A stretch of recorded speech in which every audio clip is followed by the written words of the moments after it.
Ah, hello. Wait, where's the game? It's supposed to... There it is. Yay, we found it. Oh, wait. Yo! Okay, that's all the energy I have today. There's no more yo after that. That's as yo as it gets for today. It's a light level of yo. It's a light yo. I already collected that today, I thought. Huh. I'm still sick. I'm not doing fantastic. Like, there's a level of okay that I am, and that okay level is not amazingly okay. But I want to stream because I just want to stream. So I'm gonna. Like, I don't have the...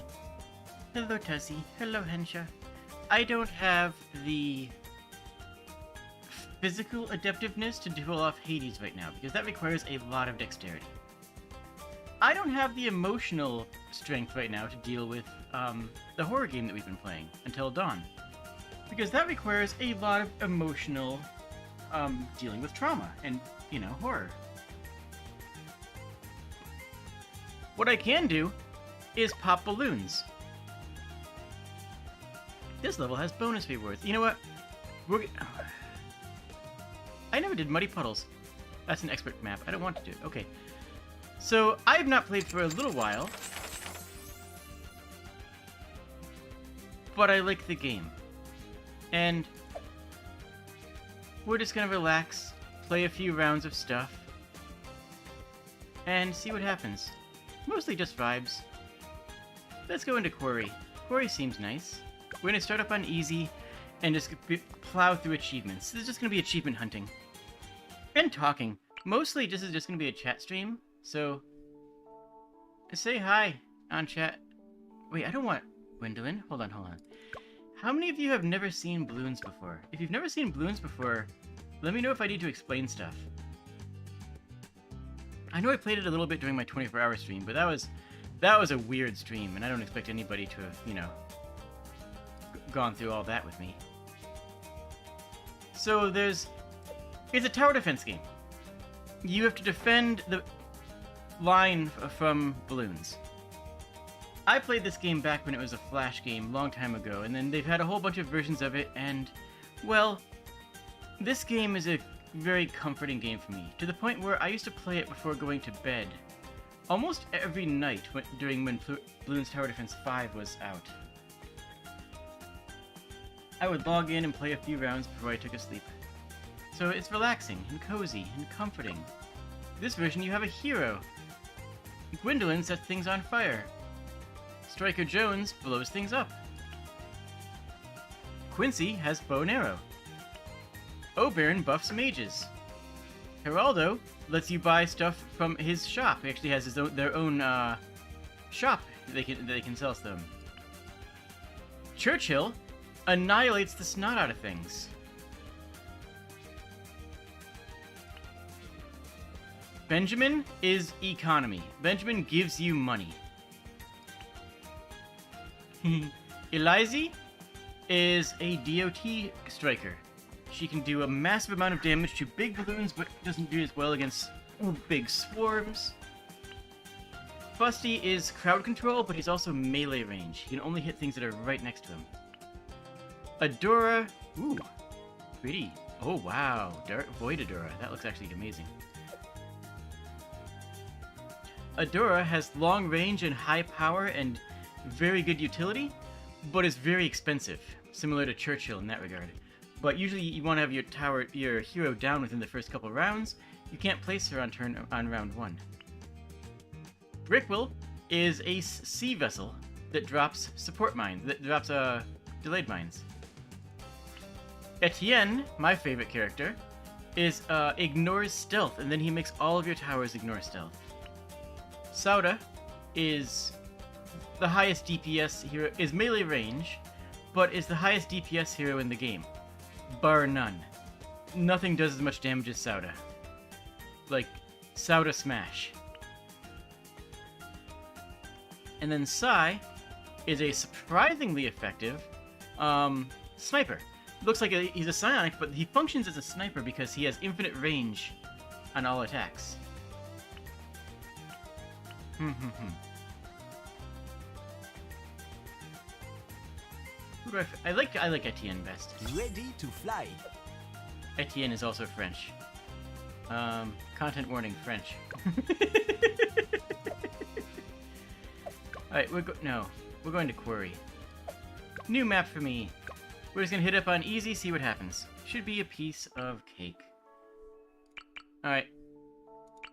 Presumably, it's just going diagonals like this. That's what it looks like. So this should have a really good hit range on everything. Ready to fly. Probably, maybe, possibly. I'm guessing, yeah, you can't shoot up hills. You can shoot down hills, but you cannot shoot up hills. Etienne can because all of his things fly. In French. Alright, well, this honestly is all we need for the wave 1, so let's just see what happens here. We're actually going to break the things before we even see what they do or where they would go.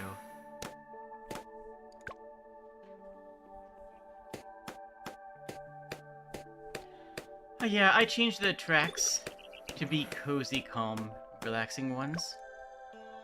This is my normal music jukebox set. And you can hear it's just vibes. It is just vibes. Can I actually place water monkeys in the... No, I cannot place water monkeys in the rapids. Makes sense. That'd be too much to ask. Yep, okay, they do go down there like that. Got it.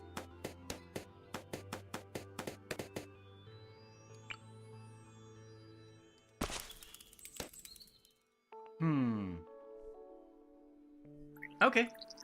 So there's water down here, but it's not really useful water. Because nothing we could place down here is going to reach up to the higher tiers. Because of the rises here. You see how it's the top of the bar is red? That means that they can't shoot uphill.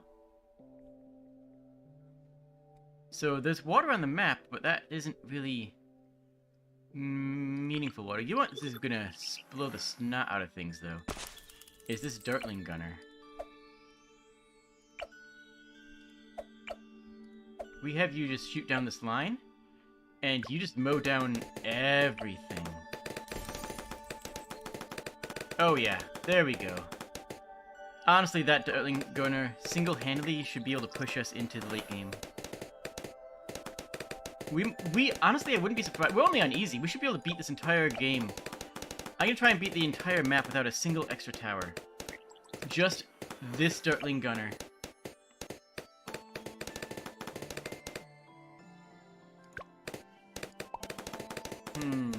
What do we do for their build thing? This is Victor. Oui. Oui. This is the boy. Respect the boy. Oui. I should probably beat for this here, maybe, for this game? Probably. I don't know. Yeah, that works good. Alright, so if I go advanced targeting, he can hit camo, which is meaningless, but the barrel spin will be good, because it'll make him shoot faster. Let's just go auto start rounds. Just no, never stop, never start going.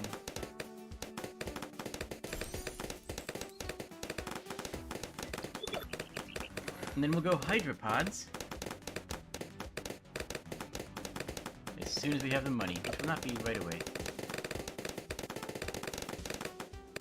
Yeah, this thing is working real good. Victor is just putting in so much work now.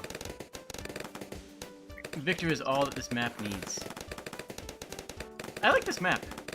Although I think that the Dartling Gunner might be too powerful on it. Because I could just load up another Dartling Gunner at each choke point, and that's probably how we clear Apocalypse.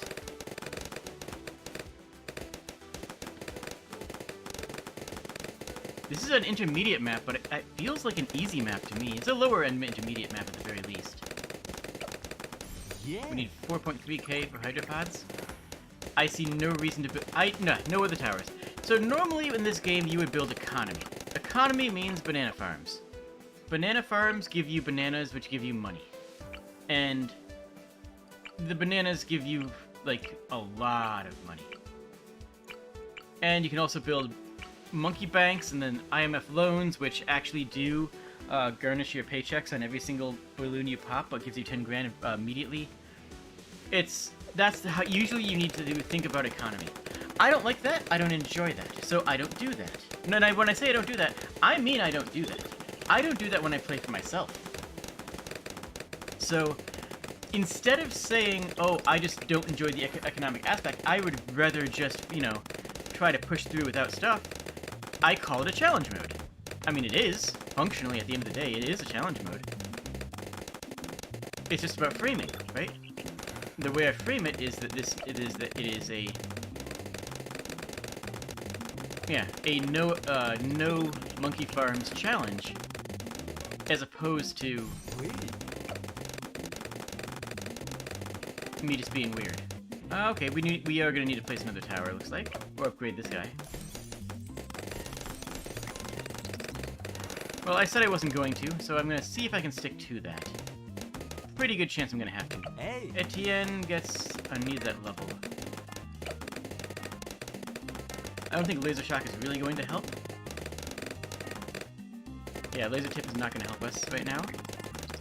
All we need is that one extra K. And the boy is helping out. So yeah, this will be good.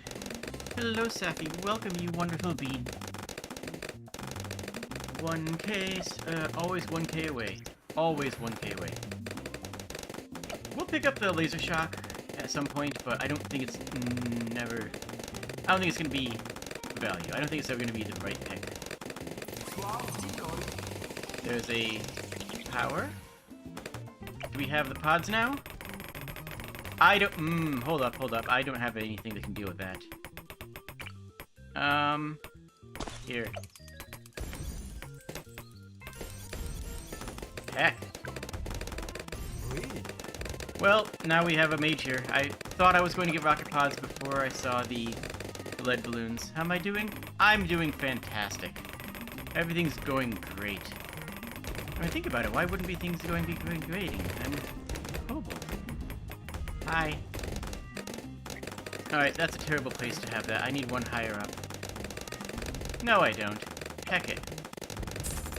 I'm selling that and getting rocket pods. This is all we need. We win the game now.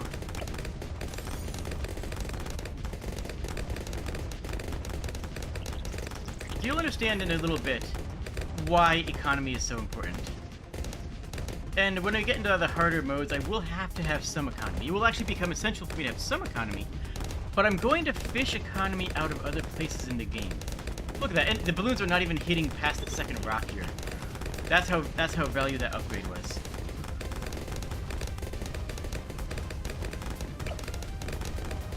I think we've won this one already. I think we...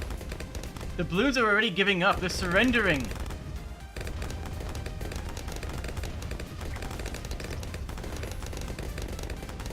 Gold power.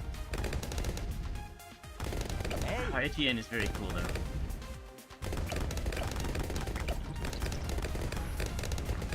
Alright, so we're just going to round 40, so this is going to be a really super quick one.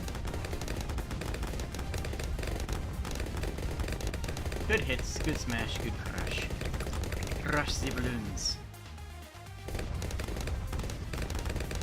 Objective. Alright, I will do a quick rundown of all the towers, because that sounds like a fun thing to do. But I think that right now our plan is just to obliterate this last round. You know what? Hold on, I want to actually see this. I actually want to see the last round before it comes in. Tracking MOAB. There is a blimp. Interesting, though. The blimp came in from the other side. That is really good intel. The blimp came in from the opposite side. If I didn't know that was coming and I was playing at a harder difficulty, that would have annihilated me.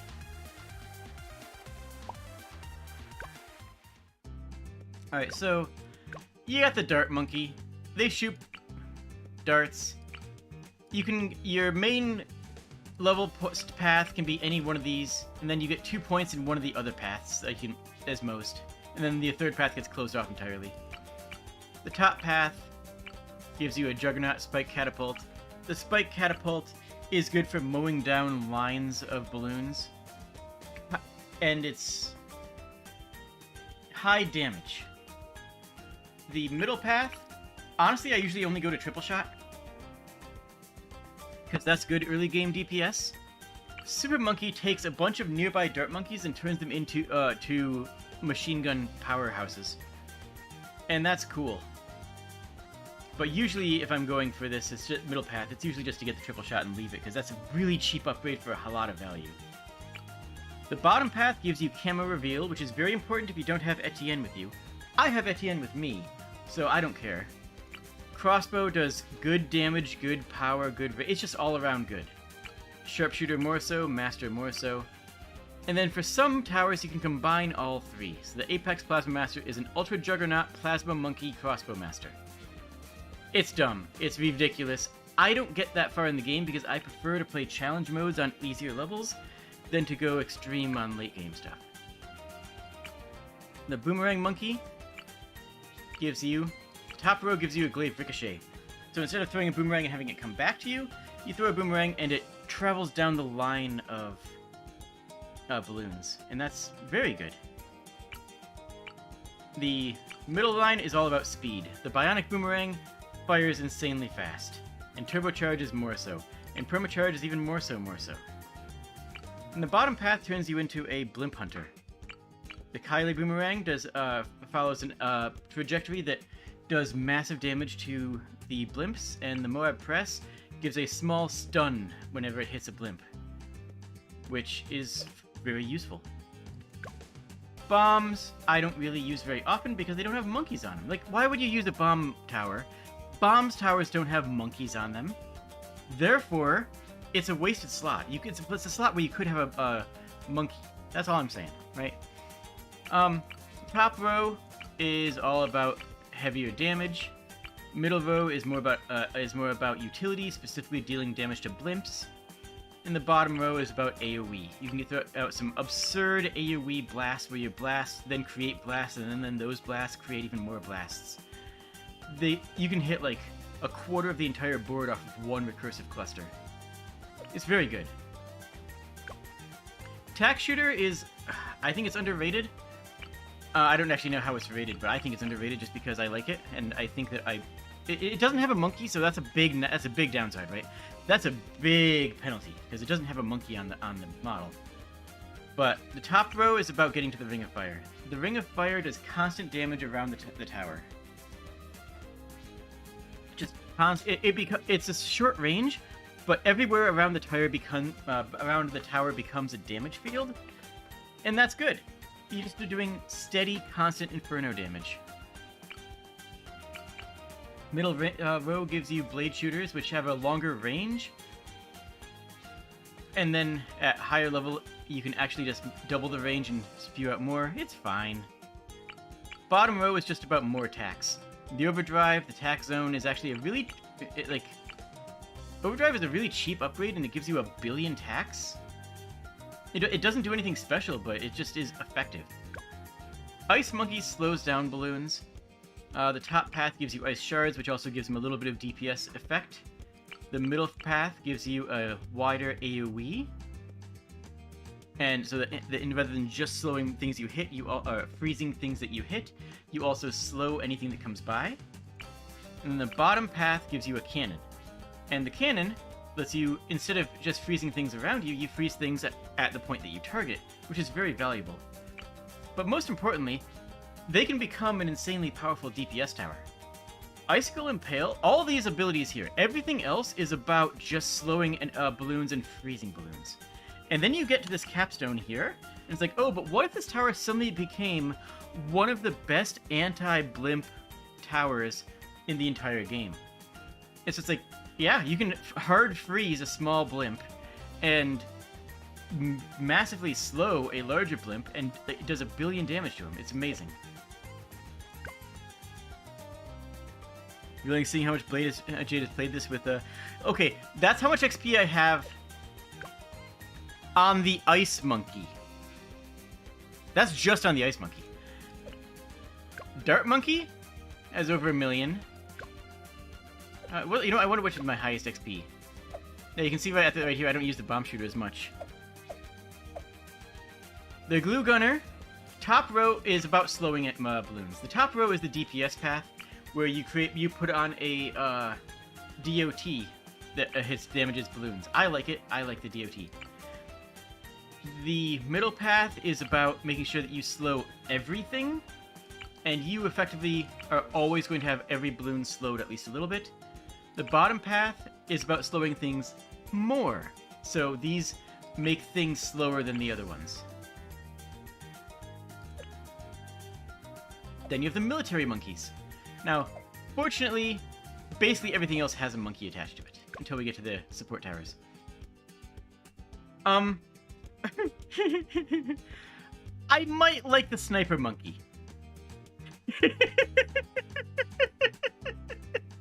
With a casual 2.8 million XP on it, compared to the 800k of... No, yeah,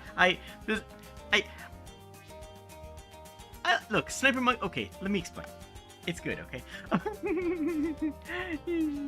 So, sniper monkey has infinite range, but is relatively slow. Oh wait, I'm covering up things. I shouldn't be covering up things. I should be things. Am I things? Sure, I'll go over here, I guess. So the top row is about damage on single targets, eventually culminating in the ability to maim Moab, which gives you a slow.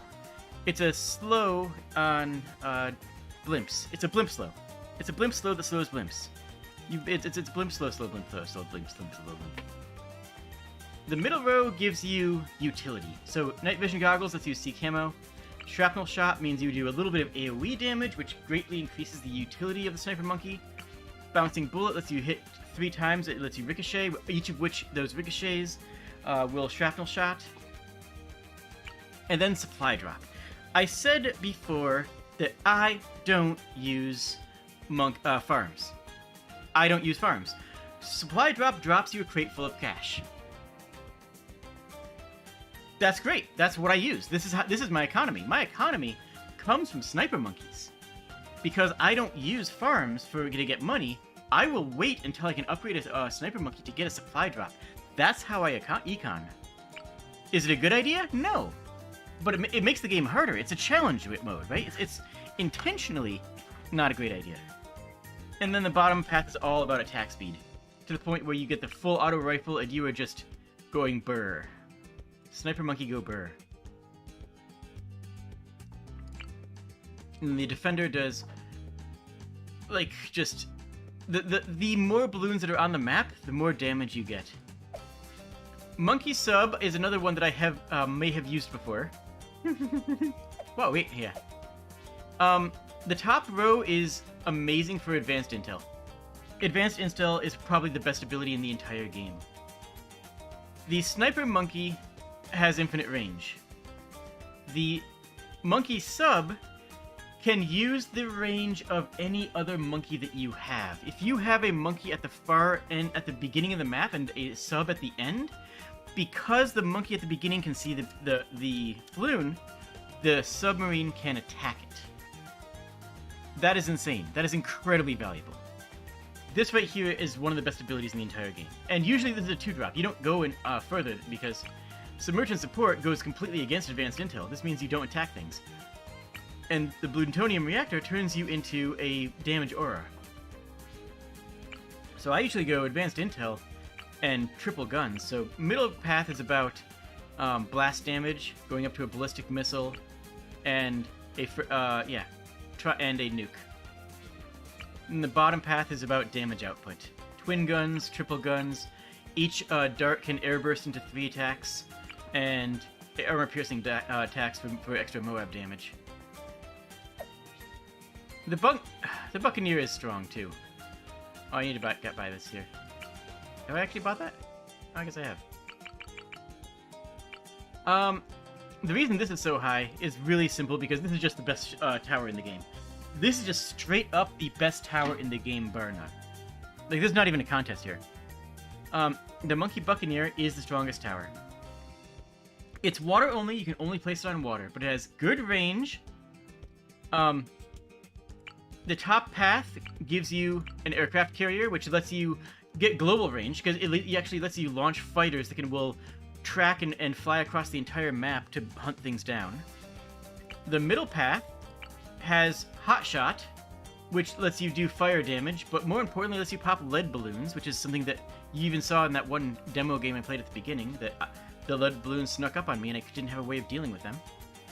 And the cannon ship, which also deals with lead balloons, and gives you better AoE. And then pirates, where you can just one-click remove target blimp from the map. Literally. You just make a blimp go away. And then bottom gives you Crow Nest for camo balloons. Now, this right here is why I consider this to be the strongest thing in the entire game, is the combination of these two abilities. You see, Hot Shot lets you hit lead balloons, Crow's Nest lets you hit camo balloons. So you have one balloon that already, right out of the gate, can hit both lead and camo lead. Bam! This can basically affect every... and it's non-magical, so you can also hit purples. So, this can hit everything. This can hit every balloon type immediately out, almost immediately upon placing and giving us a couple simple upgrades. Very valuable. I never unlocked... This is a new one. I've never actually unlocked the Goliath. Monkey aces are good. They're strong. They fly hard. They fly up in the air and just do rotations around the map. And the fighter plane will attack Moabs hard. Dartstorm will just shoot out a billion darts. And the middle path is needed to hit camo balloons, but then they just sort of occasionally drop bombs on the enemy, which is good.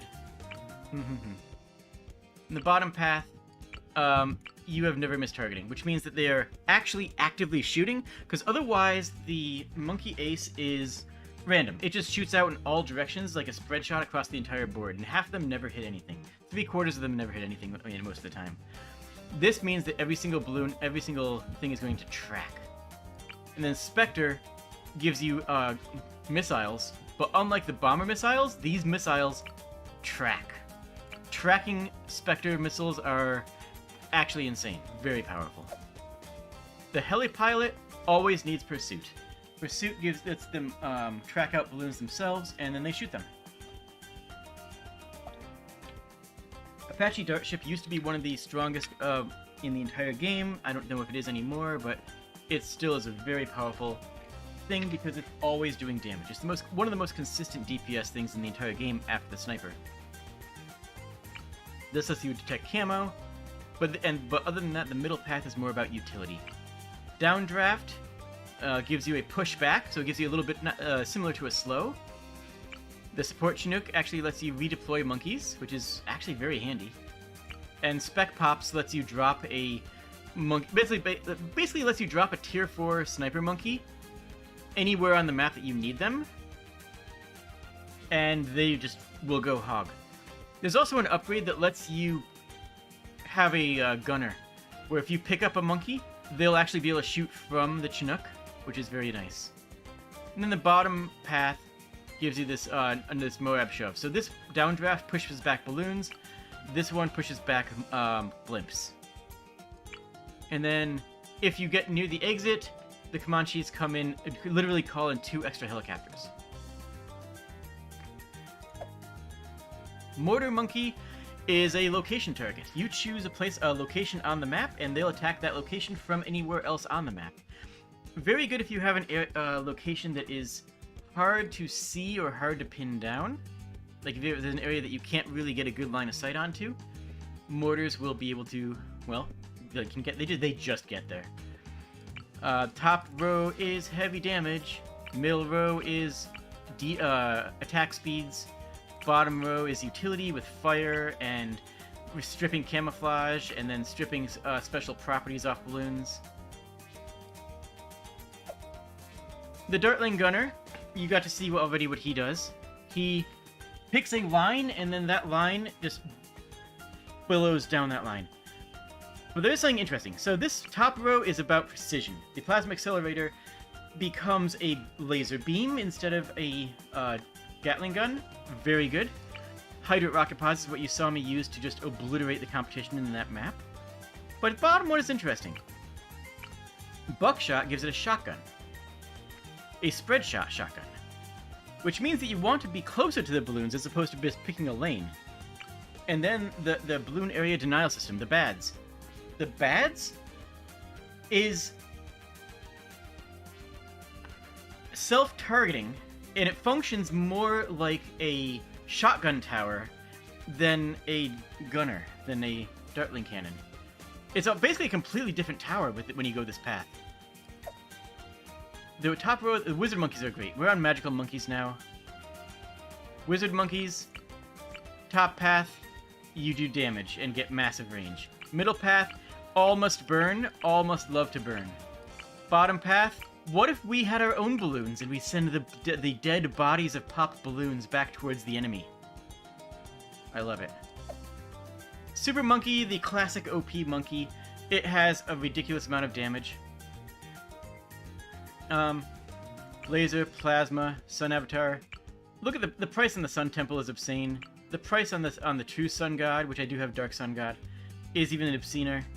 It's dumb. It just does a billion damage.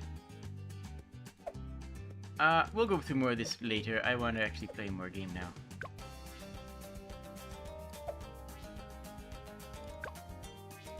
We'll go through primaries. We'll just do a real quick primary deflation path. Well, we know what worked last time, so this should be an absolute piece of piss. We'll actually bring him a little bit further down. Ready to fly.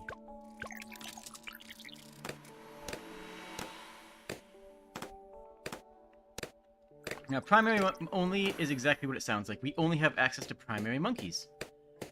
Meaning that we don't have access to any of the military, any of the wizards, and we don't have access to any of the other one.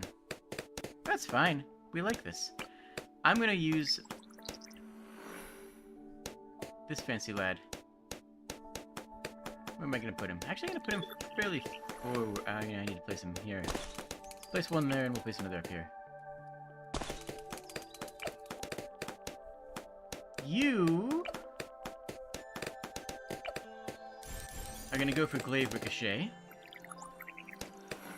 What is your secondary gonna be?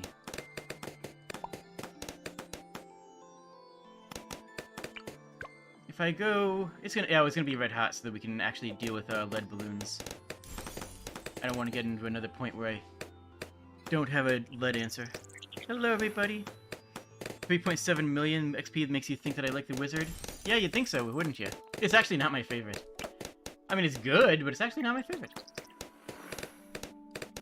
But it is extraordinarily good. Oui. I forgot to place my free one. You can just go up here and have a good time. No, you can go all the way... We'll put you here and have you head... You know what? We're gonna have the basic monkey go towards the Spike-a-Pult, and then they'll do that thing we did before with the lane dominance. But first we're gonna go up for the Ricochet. The Ricochet is going to be very valuable to us.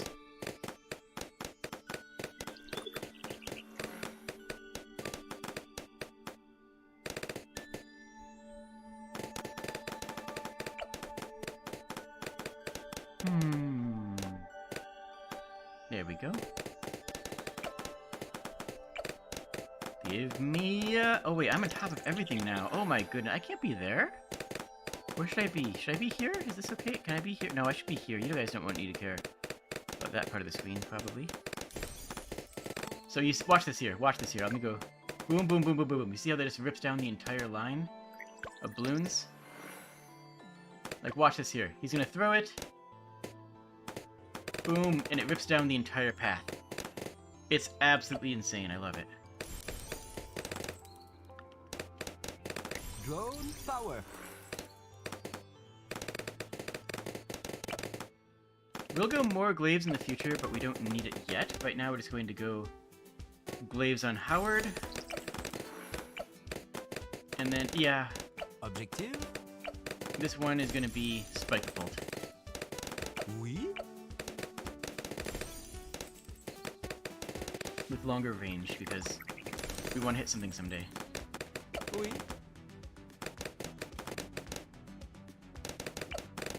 Yeah, the glaives do work. The glaives put in hours. They do things that are strong. Alright, so what's up with Jazz? There we go. A great time. Actually, that does increase our range as well. That's probably worth it. You're going bionic. And now we just save it for more glaives, and that should be all we need. That should be enough to take care of the entire map. As long as we can see camo, but like, Etienne lets us see camo. Do we already have that ability? Is that a thing I already have? What level is that? There, it's level 8. So level 8 is when all monkeys gain camo detection.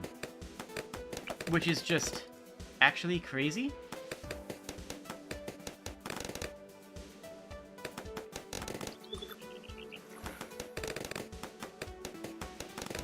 Yeah, that ricochet just is absolutely bonkers tier.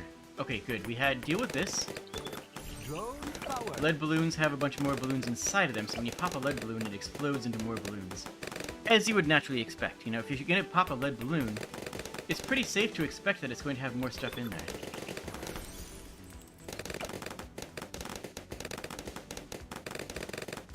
Same with the striped balloons. Striped balloons also have black and white balloons in them.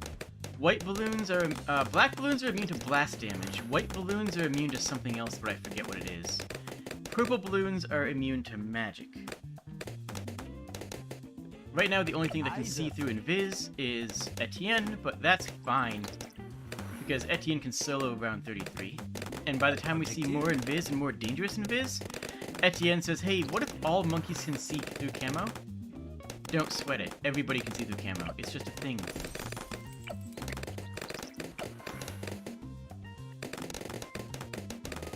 Which is, gives you so much flexibility for building. You don't have to think, okay, what's my camo detection? It's just like, what's my stealth detection? What's my stealth weaknesses? Can I handle stealth alongside other things? Like, no. Etienne's got it all covered, mate. Don't even sweat it.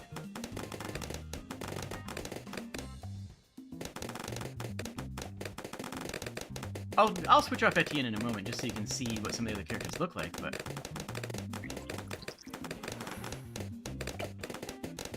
We'll put turbocharge, if we can. And I'll use it against the blimp. Bum, bum, bum, bum, bum, bum, bum. So the funny thing is that I have a sore throat, but it's not like a scratchy throat or a piercing sort of, you know, of itchy thing.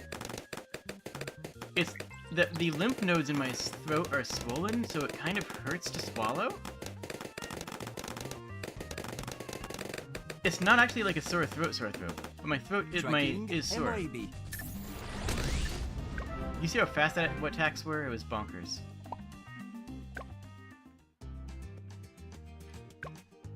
All right, I'll switch over to on this map here. I'm gonna switch to Aurora. Yeah. That might be a good Aurora map. The sun.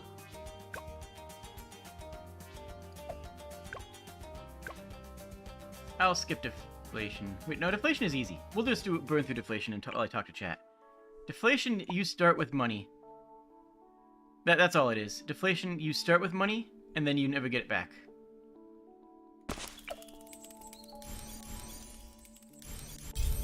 Which means you place down a Dark Knight, and you win the game. No, really, that's all you have to do. You place down a Dark Knight, and that just takes care of everything for you.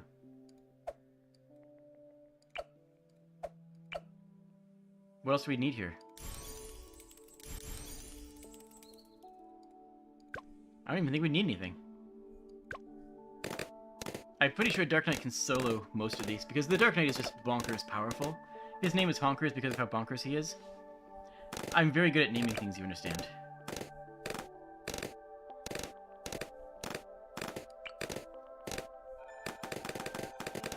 Oh, that's right. That's what I forgot about. I forgot that the Dark Knight does need someone to deal with purple balloons. This Dark Knight can't pop purples. Who deals with that easily and effectively? A sniper always is the right answer.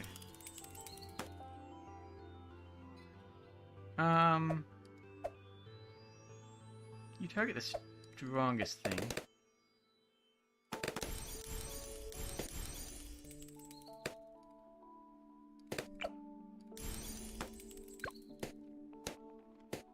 Okay, that should take care of the entire round. I forgot about that the Dark Knight's plasma attacks are considered magic. Plasma is a magical element in this game. I haven't gone through the challenge modes in a hot minute. Look at that sniper go, though. Pop, pop, pop. Does it mow down entire waves? No. But it puts in lots of work. Especially for being infinite range. Just constantly being effective all the time.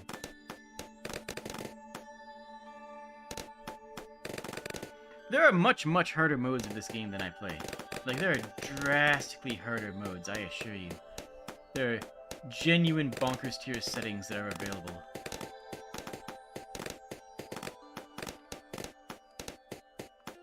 Look at that. Just mulching them down. Just dealing with it. Good job. Good job, Artyom. Oh yeah, I named him Artyom after the protagonist of Metro 2033. I need to read that book. I played the game and I enjoyed it. It's one of the... I guess that is a horror game that I enjoyed. That would be considered horror, wouldn't it?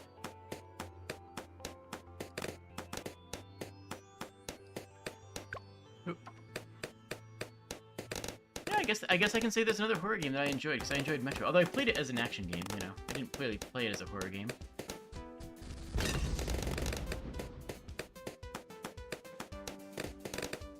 Oh, sorry, we go till 60. This is our first time going to 60 today.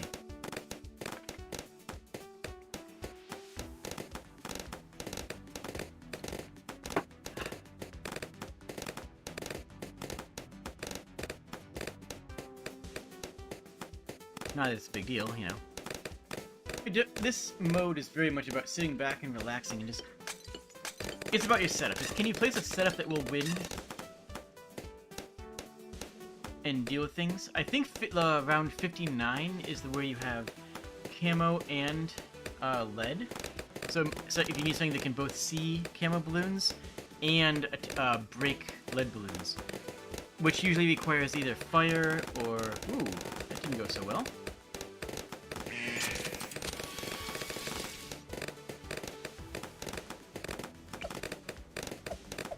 That's an emergency button. So I lock in the minigunner, then if I push the emergency button, it'll follow my cursor.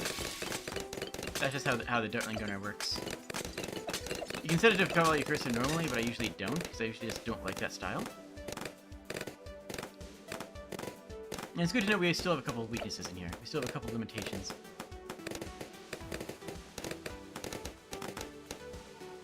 Oh no! We have a lot of limitations, actually. Yeah, we lose this one. Don't we? No, do we not lose this? Do we have to pay for that mistake? Yeah, Artyom doesn't see invis. Okay. Alright, I might actually have to think next after this. Yeah, we lose this. Okay, well, let's restart that. New plan. Let's just get an Apache Dart Ship. That doesn't work. Apache Dart Ship can't just solo this. What's the correct answer?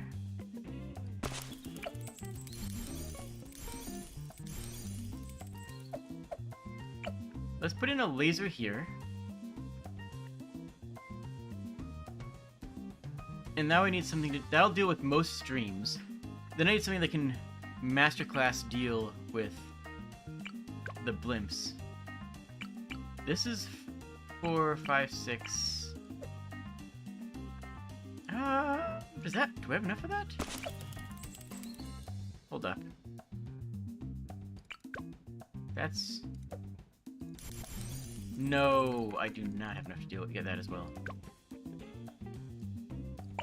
Okay, let me try, see if this works. Drop the plasma accelerator there. And then who to deal with the blimps? I guess I should have Adora. Adora's just a smart person to have. We begin at once. Or should I start? You know what? No, the answer is always the... It's gonna be either the Buccaneer for the sub. Do we get pirates? We get pirates. There we go. That solves all of our problems.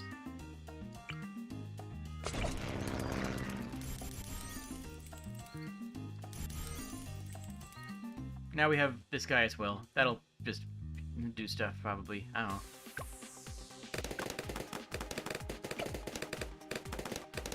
No plasma accelerator, but that's fine. If I just upgrade that to max. This should win it. So you can see that the, yeah. Okay, that works for me. The temple provides. So purple balloons might be a little bit of a problem, but I don't think they're going to be a ton of a problem. Invis is meaningless because, well, the Dartling Gunner can just chew up Invis. This had better be worth it. Actually, no. Did we die on round 59 to Invis stealth? Or to stealth, things. I don't know. I think we lose this, actually. I think we lose to at level 59 here. Ah, whatever. Let's sit back and let it play out. So what if we do that? What do we want to do to solve that? Is there something I can even do to fix that right now?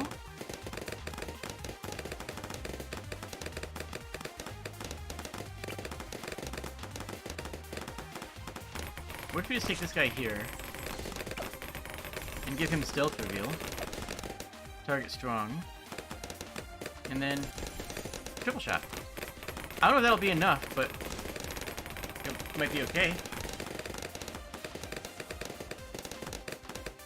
Purples are going to be a problem, but I think nothing else is going to be a problem. And you see this guy here? What's he doing? What's he even going to be about? He's not helping anything. We're about to have a blimp next round. What's the blimp going to do? How do we deal with that? Feel for yourselves. It just works. I think that even gave me a bit of money back too, didn't it?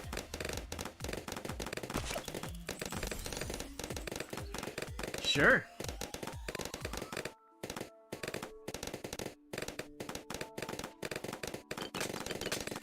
And then we also have our sun rays, which we can amp up. Next time we actually are in danger, which might not be ever. Radiant. Honestly, if we had just done the previous plan before with the Dark Knight and put it here so it would attack on 2 separate lanes, we would have been just won off that one. We didn't need to do all these other tactics and strategies, but I wanted to because it was fun for me. Yes. What does your stuff do Alright. again? Oh, hello? I await the transformation. This had better be worth it.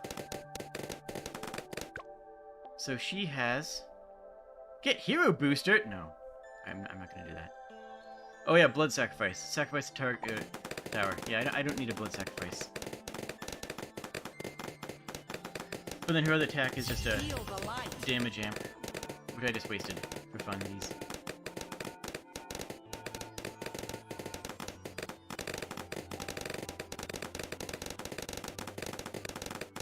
Ah.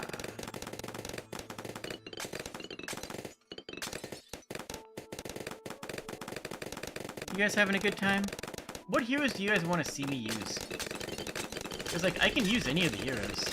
I'm not, like, limited in any fashion on that.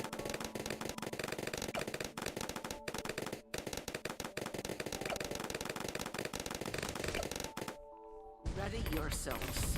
So even if I don't grab the balloons, you can see that, like, even if I don't grab the blimps, you can see that we can still take down a blimp fairly easily. That was without hitting the button to grab the Victor off of it anyways. Like, that was without using Victor.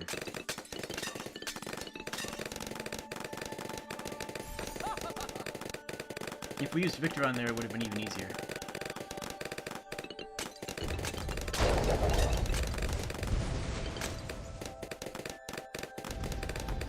Bam, just handled. It's just handled, I love it. We still need to pay a little bit of attention to ability use, but honestly we don't have to pay that much attention. It's relaxing, it's cozy, Well it's done. comforting.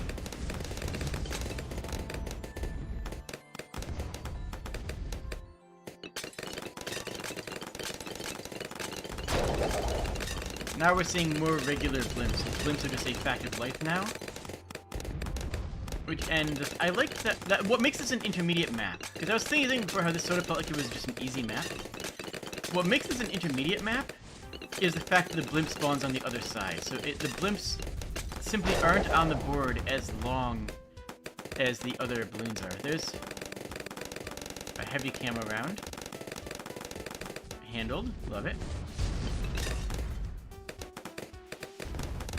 And then, yep, my pirates take care of that easily. Feel the light. Oh, interesting. So Adora was able to attack uphill Feel there. the light. That's noteworthy. I'm not sure why. Maybe it was because... Did you just do that now? Oh, I guess... Oh, interesting. Adora can just attack uphill now. Must have been a level up buff. Etienne can because Etienne flies. Well, his things fly, I should say.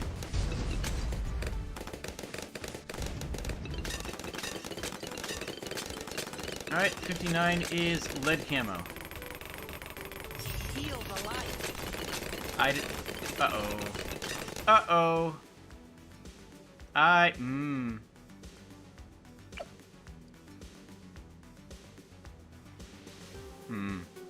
Get it together. Okay. Alright, I'm just gonna do the dumb thing. We're just gonna do the dumb thing. It's dumb thing time.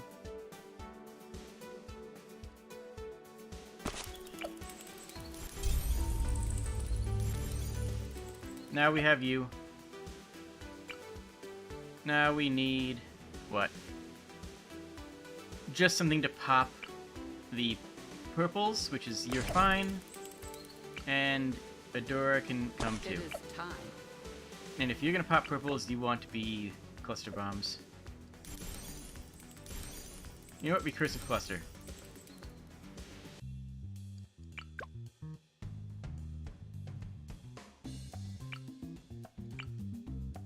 Recursive cluster missiles. I await the transformation. This should win. This should just win.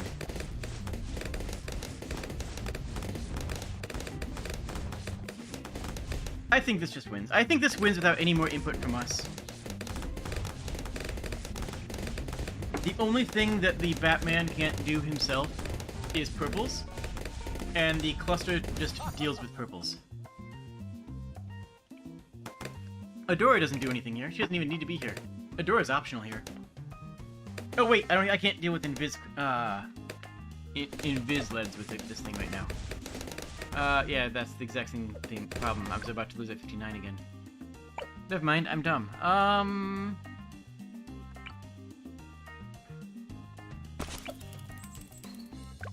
You know what solves this even better?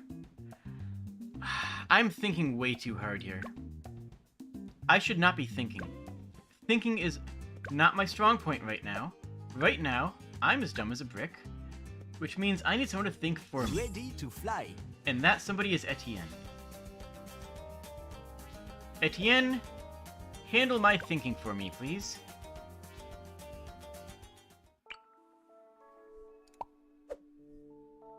Oh no!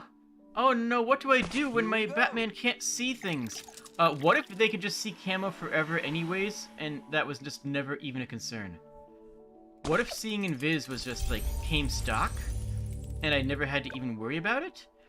And there was just literally nothing in the game that made that a concern.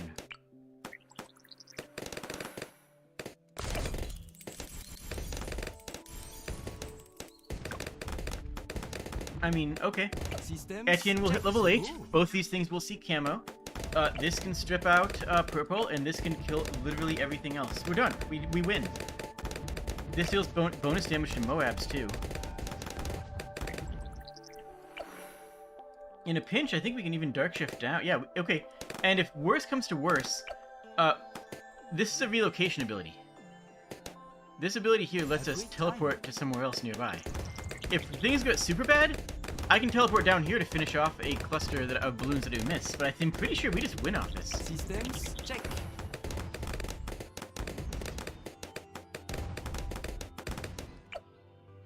Bump Smitty here will clear out all the purples, and Batman handles everything else. I mean, there, done, Oui. capstoned.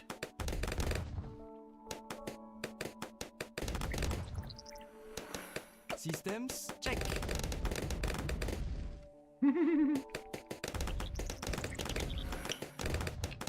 You see why I like Etienne, eh? Like, Etienne's just good, right? Like, oh no, how do I deal with this thing? Oh, you throw Etienne at the problems and the problem stops existing. Oh no, I can't see the balloons. Okay, but what if you could just see the balloons, eh? Like, come on, just... They're right there.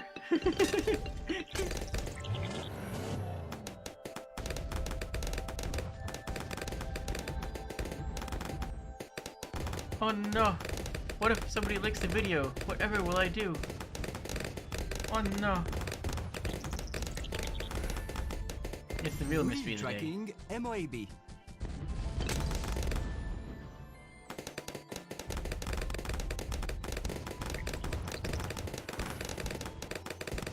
It's working, and honestly, the recursive cluster is doing more damage than Honkers right now. That'll change as we get more streams and more Moabs in here, but recursive cluster is doing work. I'm actually kind of impressed by it. Kind of wish we had that last upgrade here, but meh, doesn't make a significant difference. Hey, look! Objective. When Etienne levels up, everything will be all camo detections will be detectable by camo detections with Etienne, camo detection, camo Etienne, balloons. Please subscribe for more incoherent nonsense. Yeah. Oui. Hey, all monkeys gain camo detection.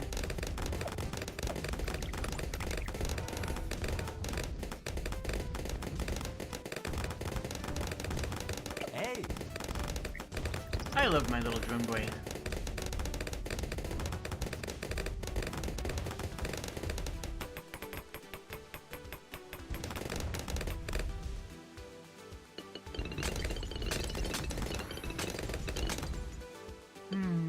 You know, Alpha did a video on Bloons Tower Defense last week, which I thought was very cool. I saw it and I was like, yo! I know it's a game that he plays, but he doesn't, like, make content for. I mean, that's kind of where I am on it most of the time. I play this game a lot, but I don't actually make content for it, you know? I just kind of play it to relax, just to vibe.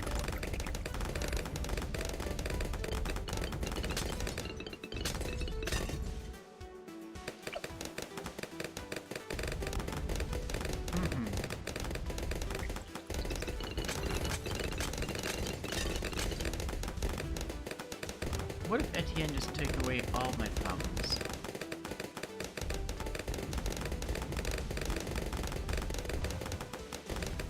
Yeah.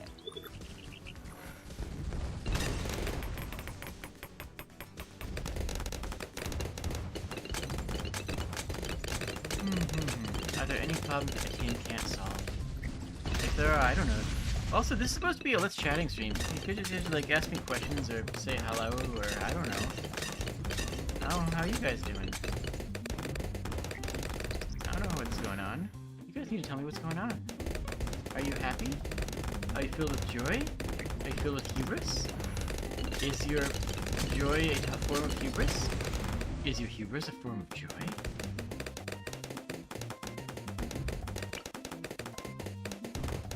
Reveal your secrets to me, chat. Let me know.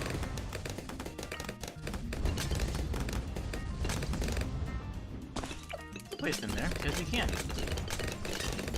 You're happy because your nap was warm and comfy? Oh my gosh, that's lovely. I had a nap today, but I don't remember it. I just sort of, like, fell asleep, apparently, because I took Tara to the groomers, and then I got home, and then my phone rang, and I realized that I was on the floor, and it was time to pick up Terra. It's like, oh, Tracking what? MOAB. So that was my day.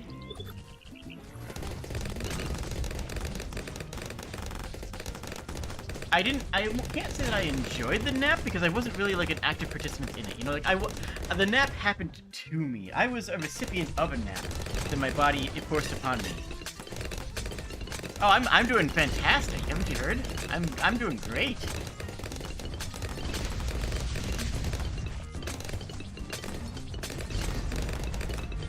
Oh yeah, so we can call out bonus drones. You can push a button and get an extra 4 drones at any given time.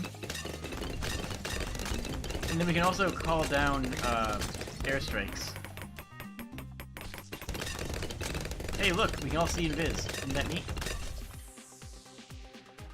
Tracking VAB. And we can also, yeah, airstrikes.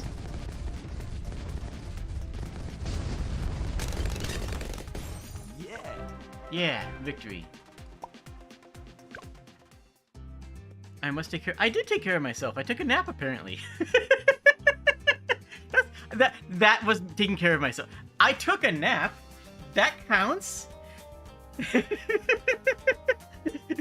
A nap happened at me, and I was fine. And I got Terra back from the groomers, and she's very pretty. Okay, see, everything's going great here. All right, we're up to medium now. What hero do you guys want to see? Who do you want to play with? The only one I'm gonna black out is gonna be Brickle, because she can't handle this map. And honestly, it's not a great Sauda map.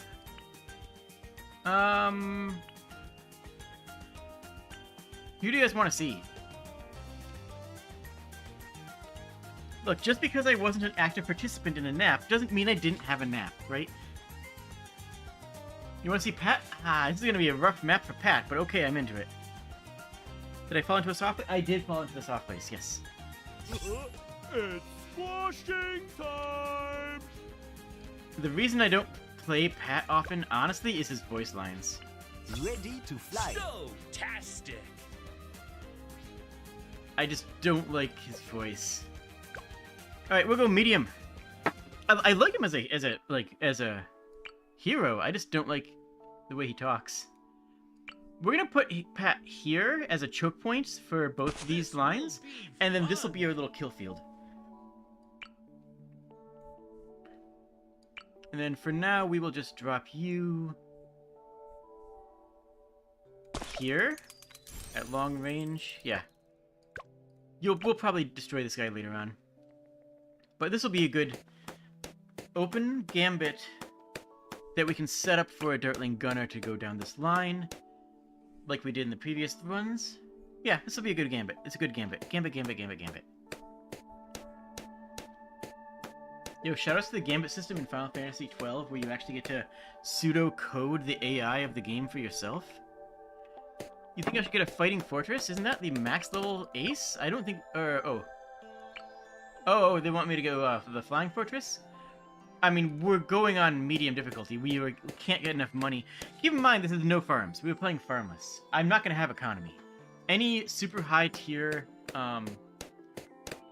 option is just non-viable for me right now. Anything that costs money is just not happening. And we're all going to need to accept that. Let's get the focus fire on here ASAP, because he needs it.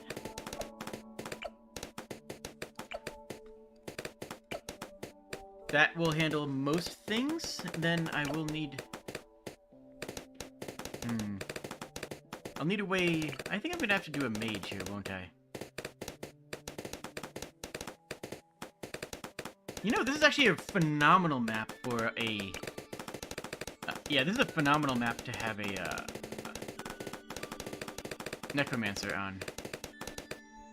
This is an outstanding Necromancer map. If I drop you here, I want to do a guided magic Necromancer, don't I?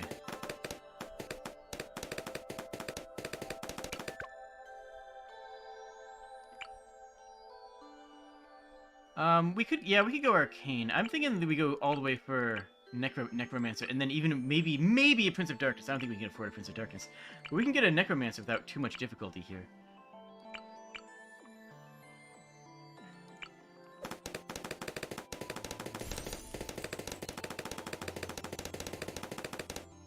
That also sees through Camo, which is nice, and then Fireball sees through, or seethes through, sears through, there it is, sears. Fireball sears through lead, which will give us our ability to deal with both of those. So already, Merlin, yes, its name is Merlin. Let's just all acknowledge that I named the monkey that and get over it. The sooner we all just accept that this monkey's name is Merlin, the sooner we can all move on to better times, okay? Look, it's done. I named him that a long time ago. We can move on. Anyways, after Merlin upgrades and gets the necromancy stuff, he'll be extraordinarily strong. But I will do another academic master. I will do an academia. My monkey academia. And you'll go... here? Yeah. You'll go Arcane Mastery. Frosty! And then probably... Arcane Mastery Fireball? I don't know. More important, I think, is going to be getting this. Shimmer is going to be good. Shimmer makes camo balloons not camo.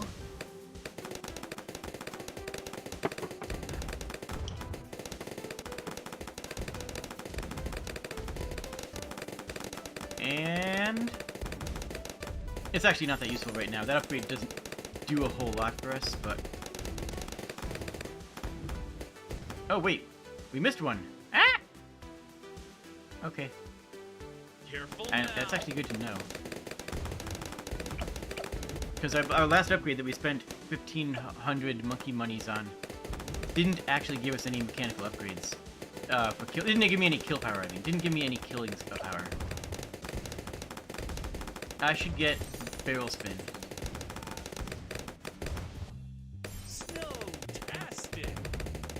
Oh, you meant Alchemist. Oh yeah, that actually is what I was usually do for. I was gonna do that for the hard maps. But yes, the gold route on the Alchemist is absolutely one of my favorite routes. This guy is not actually doing as much damage as I would have hoped. But we're getting work done down here. If he can't deal with those, that's fine. We should have something that can deal with those up here. There, now he exists. I'm not gonna upgrade him past that right now. There we go, he's already useful. You, Academia. My Monkey Academia. That's pretty good. That's like a good range, a good coverage, covers 3 angle lane paths. And I could even give him Fireball, and Firewall, which would be pretty valuable.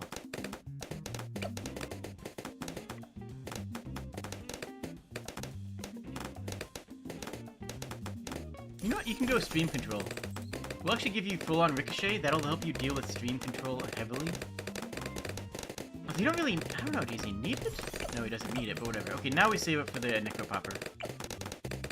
Arcane Spike is good. The final capstone of the path here, Archmage, is not obtainable in our playstyles. And is an amazing capstone. Yeah, Merlin went with the bottom paths for the fire, so he didn't have to deal with the camo. And you can see how that locks him out of attacking this area, even though he has the range for it. But he should still be able to capture souls. Because, that's what he does. He captures souls. Look, it's a necromancer, okay? See that? He's spawning the souls of balloons.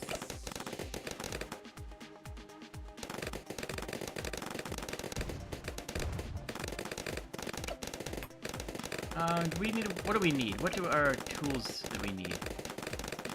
Do you need either? Fire wouldn't be bad, I guess. You're kind of also... Okay, we actually have Moabs coming in now. I guess the next thing upgrade is going to be Victor. Can we deal... I think we go with Arcane Spike. That'll help us. Can we deal with this? Can we deal with this? Good riddance. Kind of. Okay. I needed pop an ability for it, but it was okay. The thing there is that the reason that we can use Fusty like this is because Fusty deals with the Moabs pretty well. But I don't think that's what's well enough. We're gonna need something else that can do it better.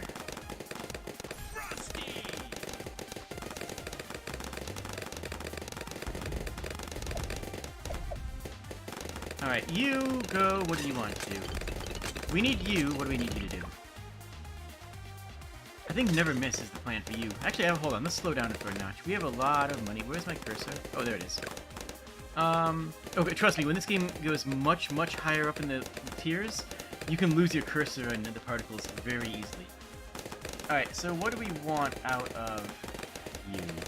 You need to be focusing down Moabs, which means fighter plane could do that with the missiles, but then again, never miss targeting just works. That just does a lot of anti-Moab damage itself.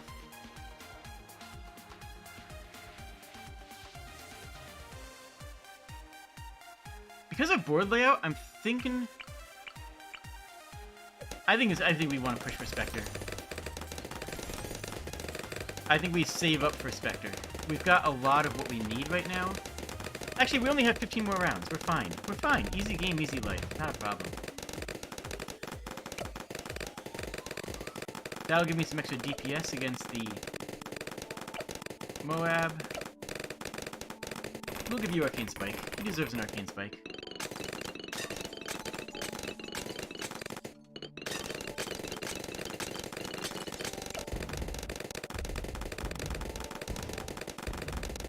Yeah, that's putting in good stuff. Look at that little cloud of balloons down there. This little area is a beautiful kill zone. Merlin's doing great. This is the Brown Baron, as you would naturally expect it to be. Alright, go Arcane Spike. Now, which upgrade path do we want here? Firewall and Fireball, or Intense Magic and... What's the next tier in that one? Oh, Monkey Sense? You know what? Yeah. We'll make sure that you can see Invis, and just make sure that's not a problem. It's not a problem anyways, because we have a way of revealing Invis right here. You need to upgrade. Why don't you have this upgrade yet? You have the highest damage potential from your positioning. You need to, like, flex on that. Beautiful. We'll save up 10k for that plasma accelerator.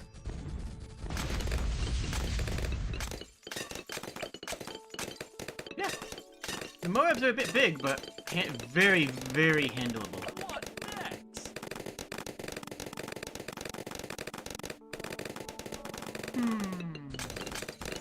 Yeah, next run I'll go the Alchemist Monkey and show that off. Because next runs will be wizard only, I think. No, next run's military only, technically.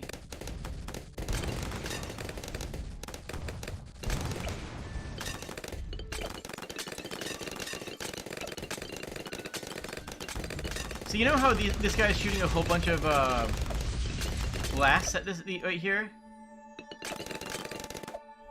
Very quickly? What if he just created a permanent beam?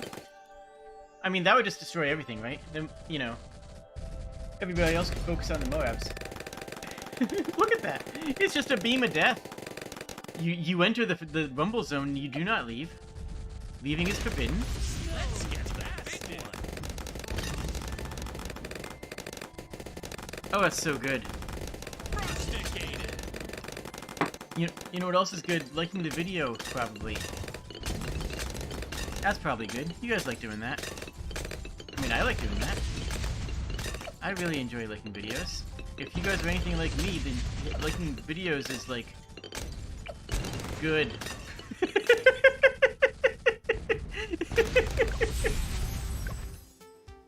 Oh, monkey knowledge point. Heck yeah. Look at that. Even level 59, even the lead chains are just removed. Just deleted. Don't Here's be the boss. scared. Pat Fusty can also just delete it. Good riddance. Nice. Okay. Let's swap from Pat to... I don't think this is the right map for Sauda, sadly. Maybe, you know, we'll do it on the map. I'm not going to stick on the same map for the whole stream. I could just full clear every single point on that map, every single ability on it, but I'm not gonna.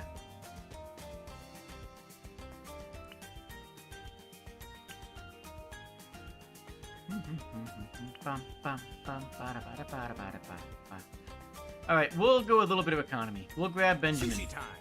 It's sushi time. And then...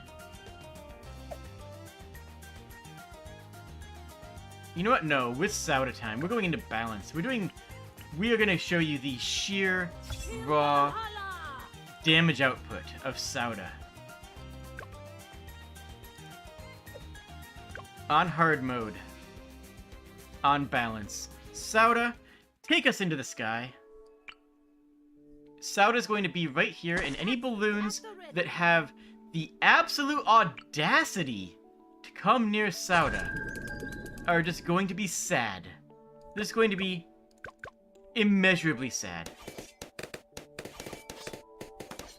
This is a level 1 Yes, Sauda. my lord. The enemy is near. Yes, my lord. Sauda, look. Sauda smash. Now, Sauda also does bonus damage on any balloons that have debuffs on them. So we place down a Spickums. We place down a Glue Gunner.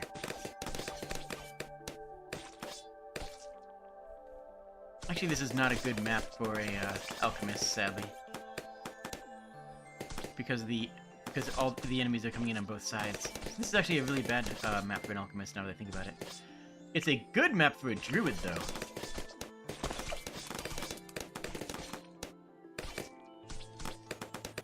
Alright, so let me cover some of the other monkeys I didn't cover before. Where'd I end off? I left off with the ninja. The top row of the ninja is all DPS. Ninja is not that high DPS, but they're unique in that the ninja is one of the only monkeys that can see camo without any upgrades. Baseline, they can see through camo.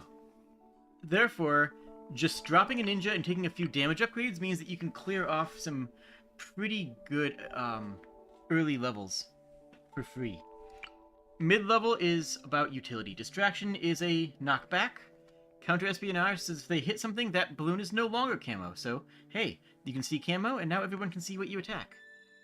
Shinobi says the more ninjas that you're around, the more that you all do. And Blue Sabotage is global move slow. The bottom, you have tracking shots, which is very useful, as you'd imagine. Caltrops, which give you a spike, which basically creates a hazard. Flash Bomb, which is a stun, but it's important to note that that's a stun that also strips off lead. It's a stun that also can break through lead balloons. Sticky Bombs blow up Moabs. This is after you consider the ship, this is the next best way of dealing with Moabs. Alchemist, top row, you have your potions. The Berserker Brew is about buffing allies. Strongest stimulant makes it even better. And with Permanent Brew, you can run around the map and buff all of your monsters. Middle is about turning into a transformation that you turn into a giant attack monster. But it's all about the bottom row for me. Lead to gold. Every time he hits a lead balloon, immediately destroys the lead balloon and gives you an extra 50 gold. In addition to what you would have generated. Also rubber to gold. Now, all balloons that are affected by this ability give you more money. This is my economy when I'm playing a hard mode on Towerless. Alchemist, lightning bolts are amazing. Thunderstorm, knockback, amazing. Ball lightning, amazing. Druid of the Jungle, you'll see how powerful that is in just a minute. yeah, Druid of the Jungle is amazing.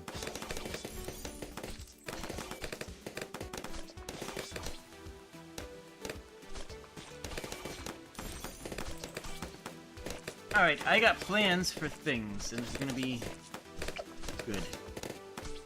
We're still early on in this level here, but I think that we'll do well. I think Sauda also sees Invis base level as well.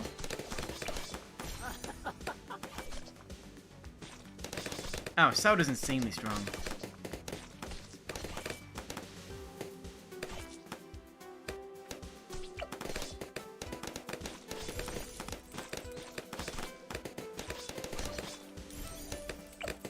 Alright, let's drop a couple more simple monkeys in places just to make sure that the, yeah, like, his name is November, obviously. Obviously, okay, look. Of course the submarine monkey's named November. That should go without saying, right? That's too obvious.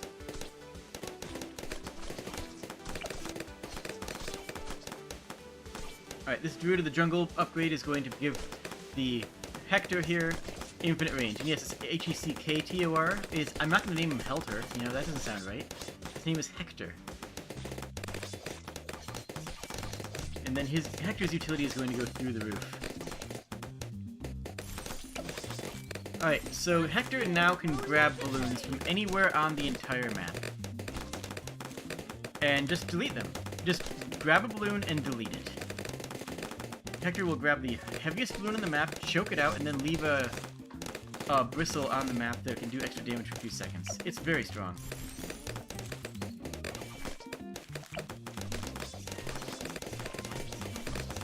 This thing is going to become going under water in a little while.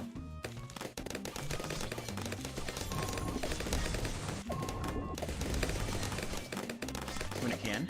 What is we doing with this? Okay, we just confirmed that Sauda does see Q camo, so that's cool. Alright, what are we doing with our glue boy? I think strong glue? Yeah, it's gonna be strong glue, Moab glue, splatter? Yeah, that's the plan. That'll be good for now. That's enough for Sauda to just chew. Now we got lightning bolts, which should just blast through the entire map. Druids are strong. Drink water? Okay, I will drink a little bit of water, just for you. Just for you. I have drank one water. See how that's choking them out?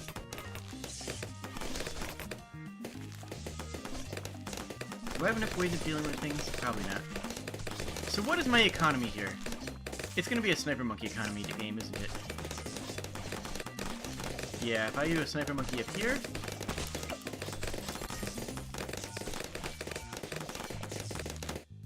that'll be a good economy thing. Yeah, that works for me.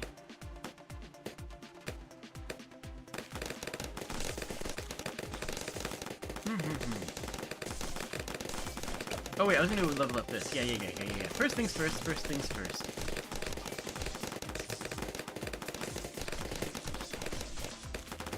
Bam. This submarine is now doing an AoE damage field around it.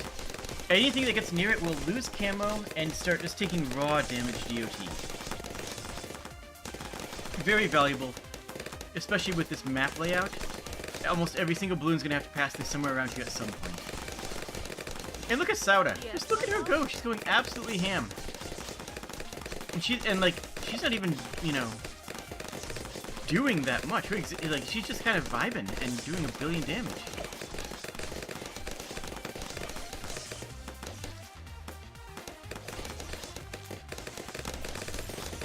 Alright, 7.7k until supply drop. I think we save until then. If we just save a little bit of money until we get that supply drop, then all of our dreams come true.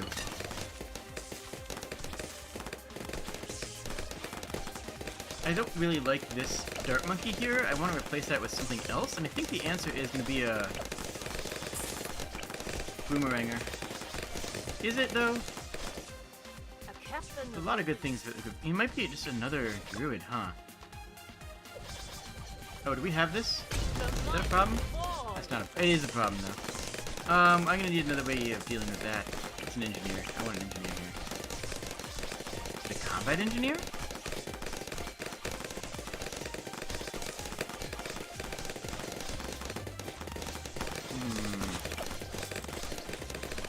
So, okay, last section. Banana farm I already covered. Spike factory drops spikes on the road. They just exist. You put this near the end of the map. Now, this particular map doesn't have an end, so it's not useful. But you place it on the end of the map, and it'll just stack spikes for later. Long life spikes makes them last for 2 rounds, and deadly spikes makes them last for 3 rounds, which means that you can stockpile a bunch of spikes near the end of the map. That's fantastic. The village is a buffing factory that gives you AoE attack speed, AoE everything can see camo. I mean, it's Etienne light, of course, but still. It's a good thing. And then we have the Engineer, who I've never unlocked the Master Builder for. And I actually can't now? Oh my goodness. Who can build sentries, but right now what I'm going to focus on is Deconstruction Double Gun. That'll give us the ability to do a heavy damage.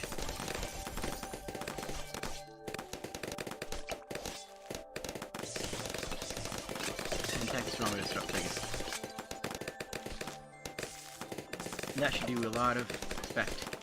Alright, now we go for supply drop. Supply drop, supply drop.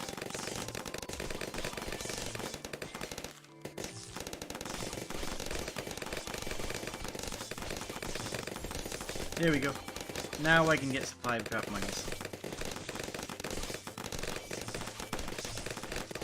The bottom path is best because you just pile up tax. I normally would agree with you. Because you're right. You're right. It's just true. The reason my Sniper Monkey XP is so high is because I very often build multiple Sniper Monkeys. I just think that they're good to have around. Like, if you look at my numbers, my Sniper Monkey's XP is so high because it's so easy just to run 3 Sniper Monkeys at once. You know? Tax room ain't bad. It's not, but it's... Tax room is laggy. It's decent effect, but I don't think, for me at least, it's not pleasant to use. And is, you know, important. I don't want... No, that's silly. What is my goals here? What do I want to have on the board? What's going to make the board good?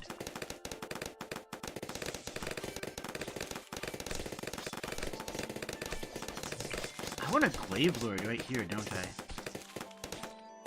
Alright, real quick, I don't need Invis Reveal because this will remove any Invis. I need more heavy damage. I need more things that can break Moabs.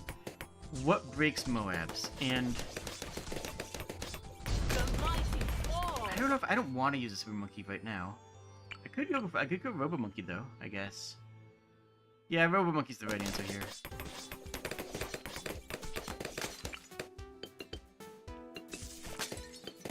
Oh, can I not place a Super Monkey? Is it? Oh wow, I don't have the wait. Okay, there it is.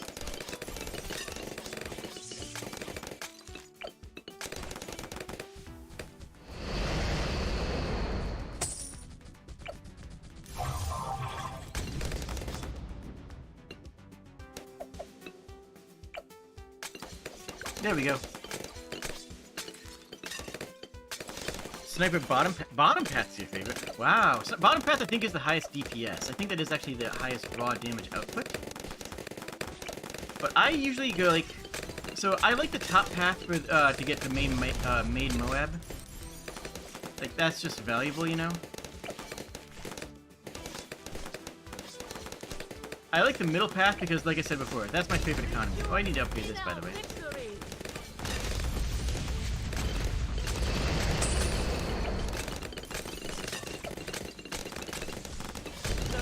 Now look at this guy go. Look at that guy go. He's doing great. I like bottom path when I'm feeling sassy, but I think that I like middle path best because, again, hashtag NoFarms.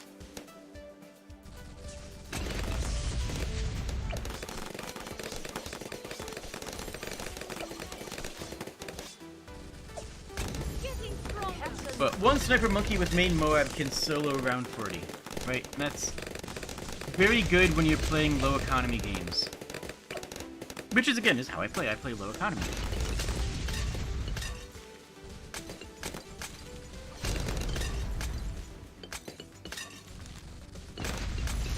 There. Look at it. It just stops moving.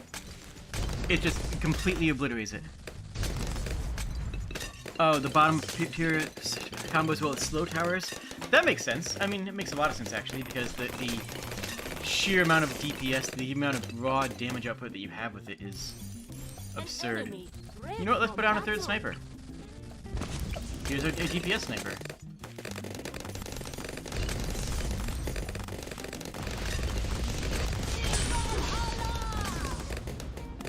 Don't worry, Sauda just does that sometimes. That's just a thing that Sauda does.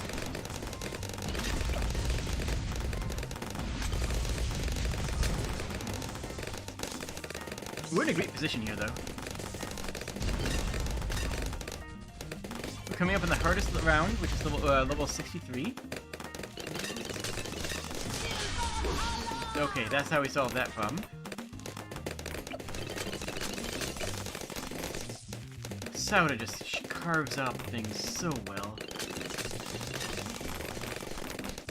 Oh my gosh, Sauda, please. Oh my goodness, Sauda. Sauda, who hurt you to cause you to be this angry?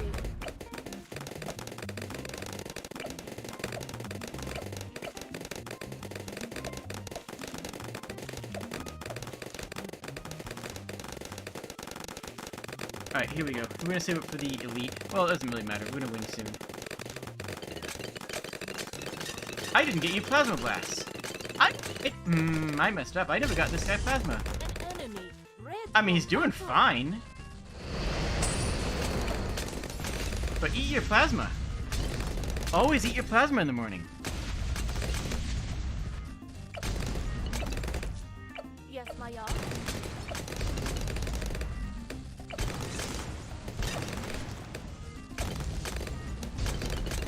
There we go.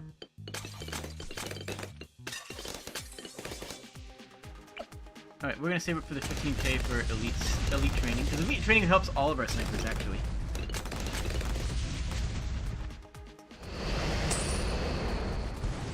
If I was gonna be going to a harder tier, if I was gonna be going like to level 100, I would have already gotten elite sniper training for the extra money output. But I don't really need it right now this game. Like, I'm pretty sure we could just drop level 80 on us, like, pretty much right now and we'd be more or less okay with it.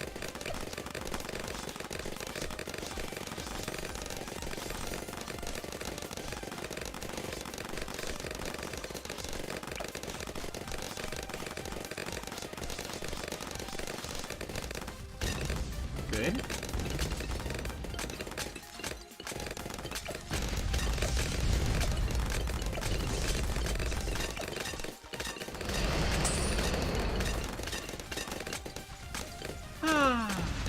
Beautiful. Oh my gosh.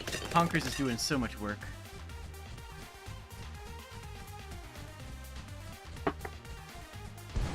There we go.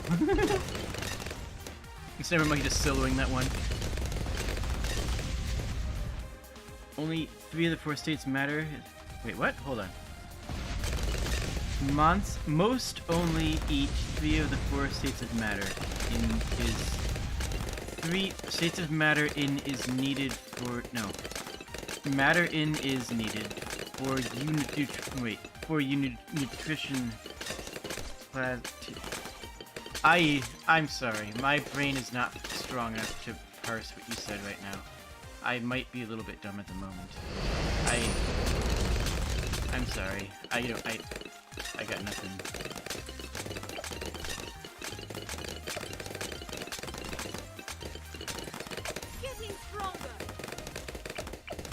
I think we just go for... No point in upgrading for this, the elite sniper now, though. We're just gonna grab the defender. Look at Sauda go!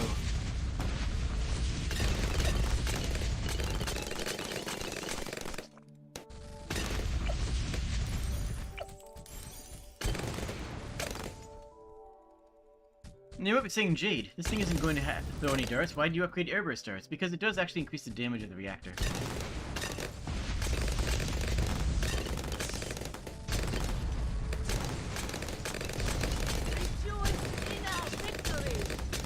I don't know if it does it significantly, but it can't hurt.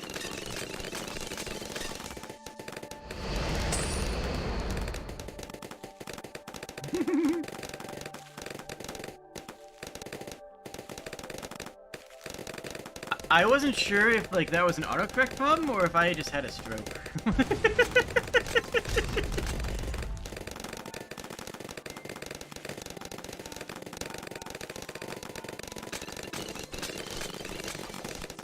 Oh, Sauda, you absolute divine. I am ready.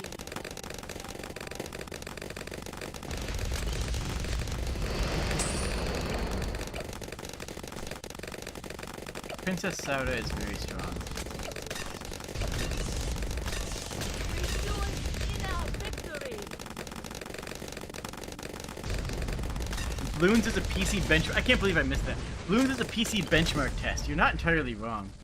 Like, oh my gosh. When AlphaRad played that, he was playing it on a phone because someone wanted to play him on the, a game that was Looks like a troll. visually intense to test the phone's capabilities. He's like, okay, I'll play Bloons. And they're like, well, we'd rather you play like a 3D game because Bloons isn't really like, you know, a graphics or a processor intense game. And AlphaRad's responded, that sounds like a skill issue on your behalf. It's like, yeah, Bloons is absolutely a intense game if you're playing it right. And I'm not playing this as an intense skill game right now. I could whirlwind slam into here. Maybe I oughta. What is this? Tree stump, loop. Those are two good Sauda maps. Covered garden, which I haven't actually played, with alternate balloon rounds medium. That's no, and a deflation. Oh, interesting. And then a hard half cash. Ooh, I don't know if I like that. Yeah, maybe not today. That's a Trials way of playing that I gamed. It actually really is fun.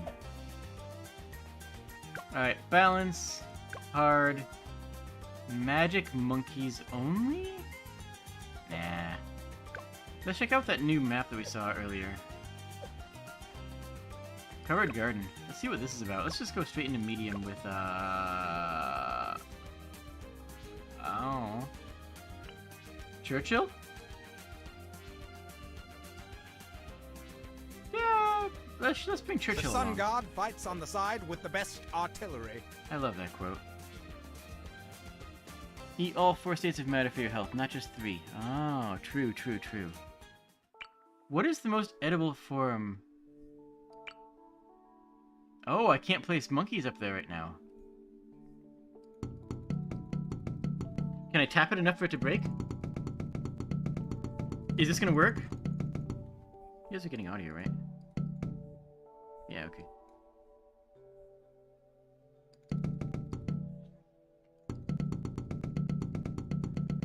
This is gonna work eventually, right? Is this gonna... No, it's not gonna work. Okay. Now that's interesting, which makes this gonna be a range game.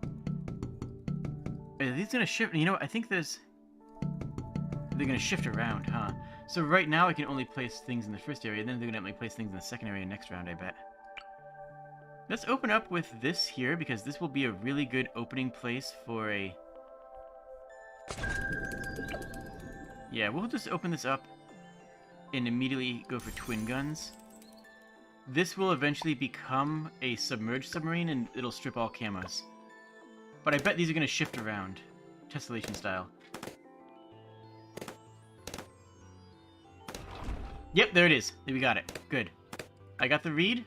I like that. Okay, let's pause after this round and think about this. This means that we have to... Ooh, gonna have to be real cautious. Can I upgrade this? I can't even select them to upgrade them with this. Oh my goodness. Oh, I don't know how I feel about that. That's really interesting. How do I handle this?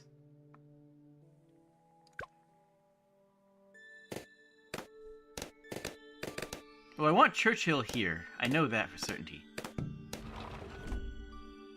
Here's a good place. Is that a good place for you? Oh no, aerial supports don't work, do they? What happens if I place a plane down? Anything? Does anything happen? I actually have no idea. I am genuinely no idea confused on that. I have no idea how that's going to affect the game.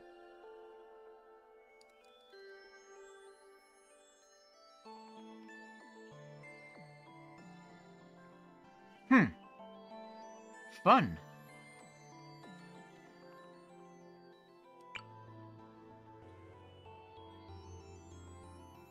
Let's just drop you there and keep it and go forward. I want to get Churchill down ASAP. I just know that this one little sub isn't going to be enough to handle everything.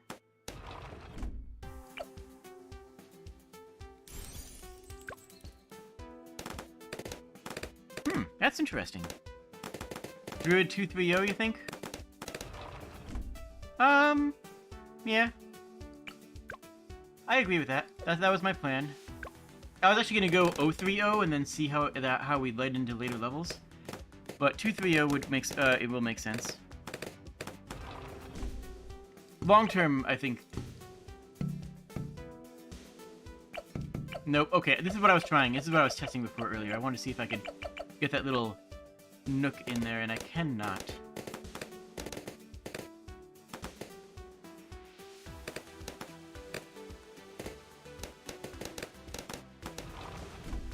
Alright, we're just gonna save up for Churchill here. We're gonna be fine for a couple more rounds still. This guy is eventually just gonna be Bloontonium reactor. Or not reactor, he's just gonna be, yeah, at least submerged. Just remove the entire concept of camo from the board. Because everything will have to go through it.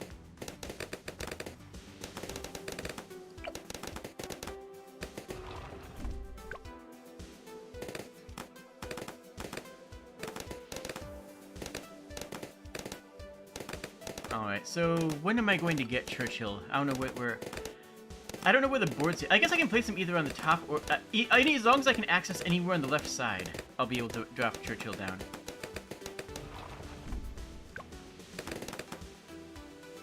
We're still doing fine.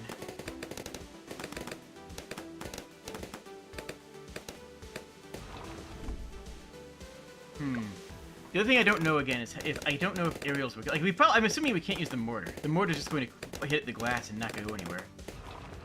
There we go. That's perfect. That's what we wanted to see with Churchill. Right here is a great position for him. Yep. It's going to rain hard today. Churchill has big cannon. Love it. That's great. Fantastic. Now you are going to go... Yep. You are going to go into submerge.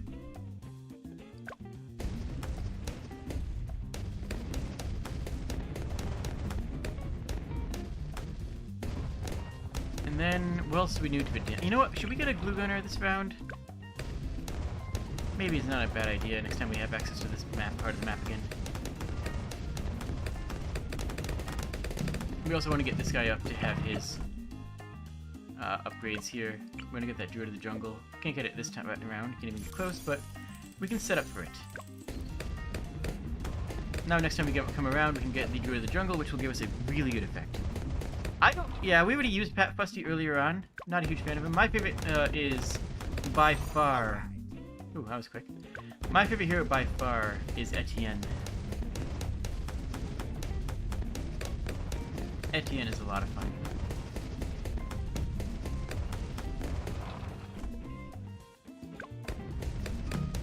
What am I going to put up here eventually? I might just end up putting a tack shooter there.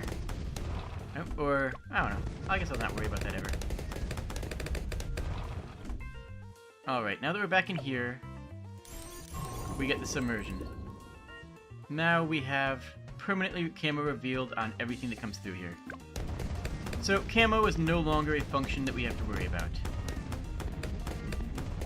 Now we still need more damage. Our DPS is low. They are As you can see, we actually getting already even leaked, which is bad. It's very bad, actually. A bomb cannon here would do a lot of work. Is that what we want, though? Do I want that? Do I desire that? I don't really desire that. No, I need economy. Oh, I need economy down here, though. We'll have to put that down there later. This is a good place for a mage. I'm not playing chimps. No, I'm playing, yeah, you're right. You're correct. I would be dead in chimps, and I'm not a chimps player, because I don't enjoy it. I play strange challenge modes where I pick suboptimal towers. That's how I play, and I enjoy it. Alright, big upgrade out of there. That's a massive upgrade for Churchill.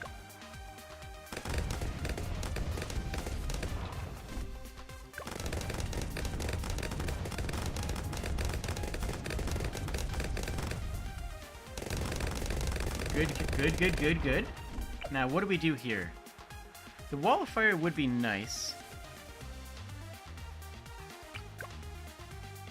I want to get Dragon's Breath here, because Dragon's Breath would be a good amount of damage, and then I can take...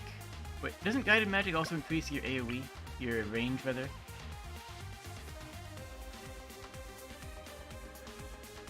You know what? I don't know. I think it does. Let me see. It does not. Oh well. We'll grab Wall of Fire for now. Target the Wall of Fire in the corner.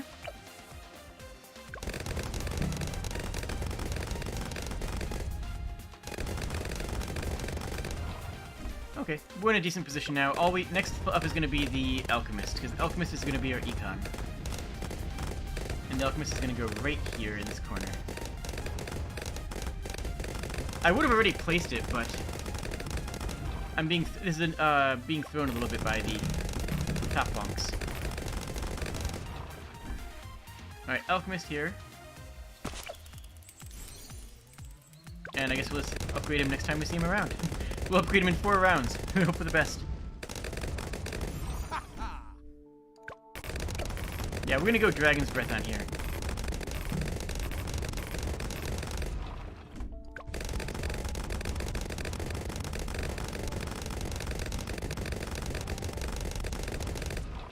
Actually, they should probably upgrade this first, shouldn't we? Ah, we should. Dang it, yeah, I gotta take that now. That doesn't feel fantastic, but it's what should be done. I like the map design, though. It's making me think differently, which is good.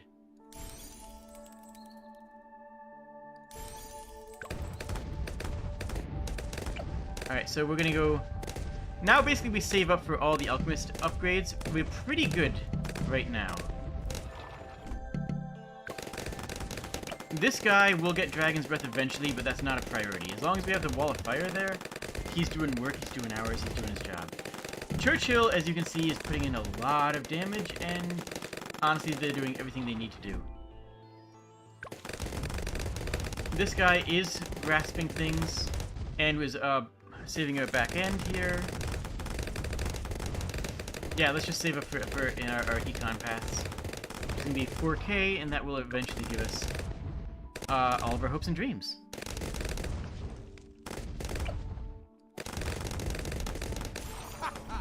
Alright, there's lead to gold, and we can just not afford it.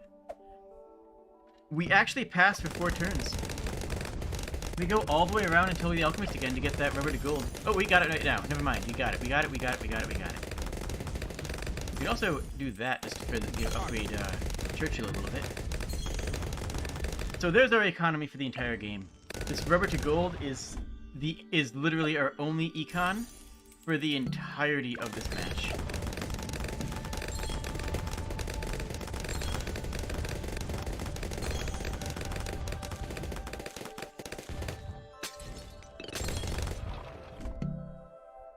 Am I ever going to put anything here?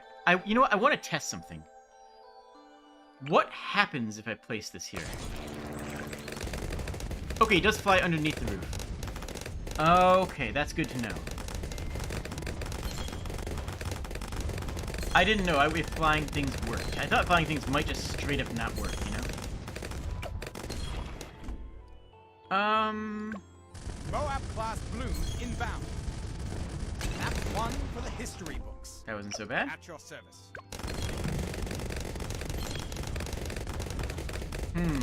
Okay, well, we're gonna get Dragon's Breath right now, which will help heavy DPS push in this region.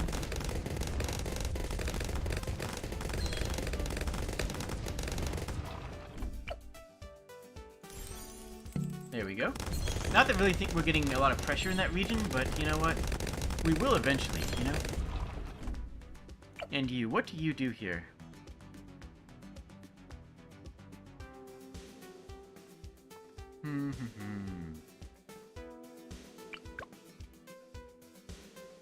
I'm kind of thinking we can push for a Spectre. We can get a Spectre this game. Let's see if we can actually get Never Miss before the dip we do. Good. And that. Good, good, good. So that's in a good position. That's our next upgrade target, is that thing. You could use the Thunder, but we don't need it. We just don't need it right now. We'd like the Plutonium reactor eventually, but not a big deal. So we'll just keep pushing forward.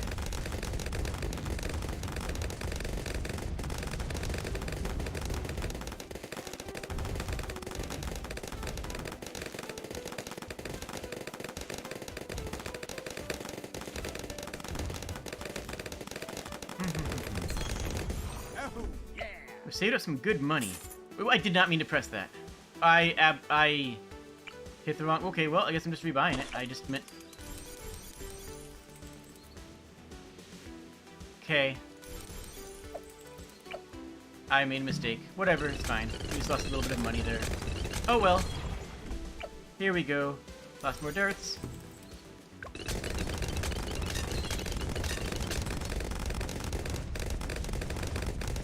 It cost him 2.8k per shell. Yeah. The real damage comes to your wallet, huh? I could drop a spike factory, but yeah, I'll spike factory here.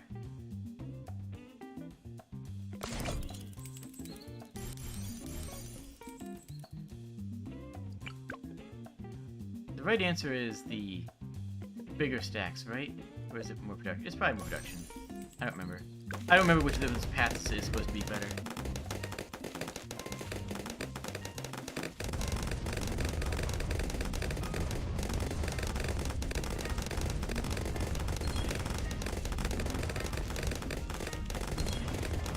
I will say that Bloons is a game where there are absolutely people who have optimized it, right?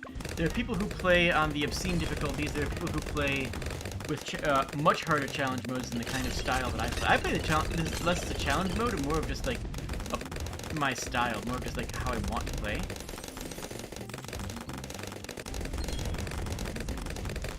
And there are some people in the world who can be very angry at you for quote-unquote playing the game wrong. And I'm glad that my chat's pretty chill. You know what's gonna be good here? If I just take you...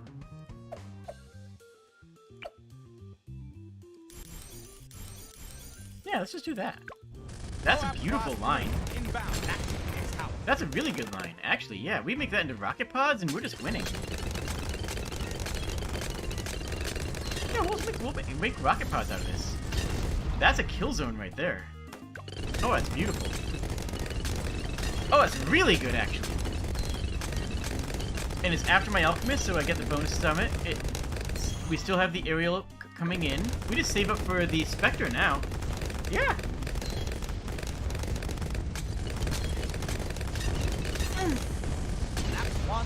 Beautiful, beautiful. Okay, yeah.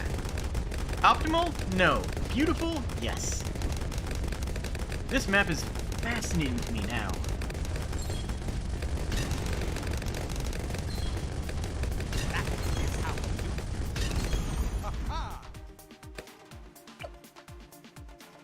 Incidentally, Rocket Storm doesn't help us at all, because that gives you a wider AoE, and if we get wider AoEs, we're just hitting the side walls.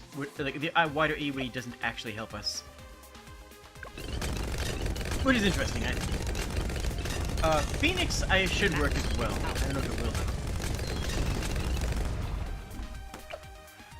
Yep, 23k. We're saving up for that one.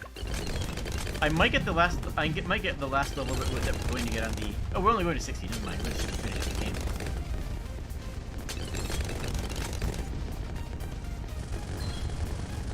Map 1 for the history books. I'm just gonna grab that now.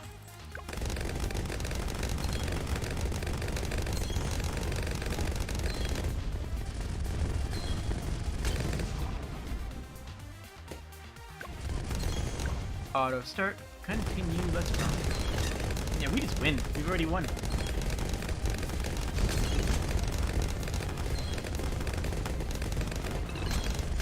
I like Churchill. So I think there's better places to place Churchill. Churchill, in retrospect, should probably be right here, because then he will just Churchill attack down that entire line, and that would be brutal. Because Churchill kind of wants to shoot in a line. I don't think Churchill's the right play here. I really don't.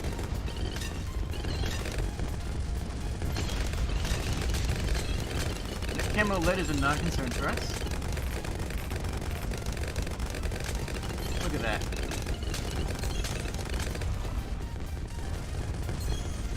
I haven't even used his ability yet.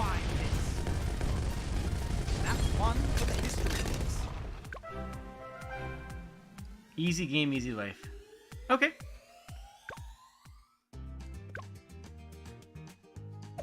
I like that map.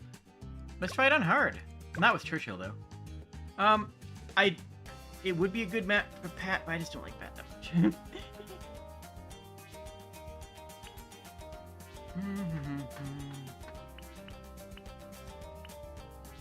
I kind of feel like it's a good Adora map, though.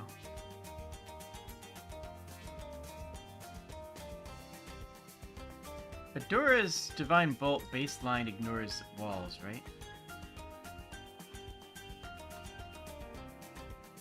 I think it does. Embrace the sun! Embrace the sun, y'all. Let's get some sun embracing down here.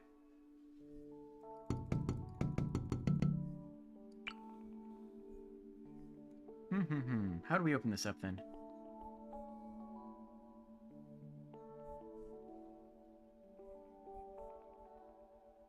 Let's just open up with the druid here.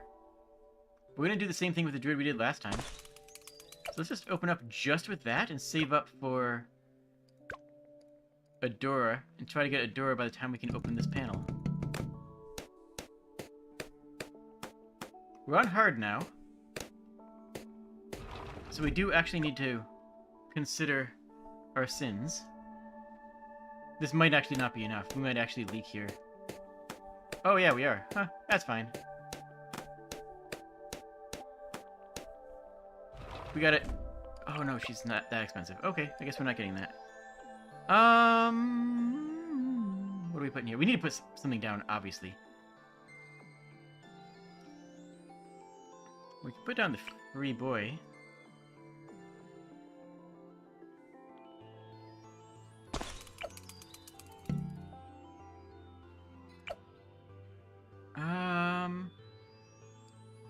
And you know what? Why don't we just put down this guy again?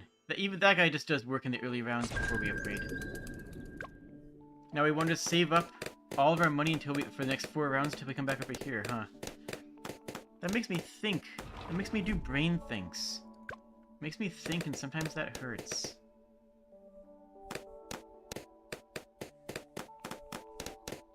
I like the number of walls in here. This would be an interesting map, even if it didn't have the panels. The panels really elevate this into its own unique experience.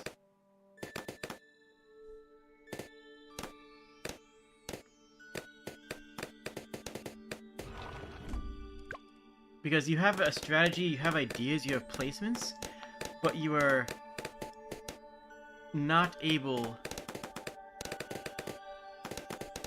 to handle them, to use them the way you'd want. You have to use them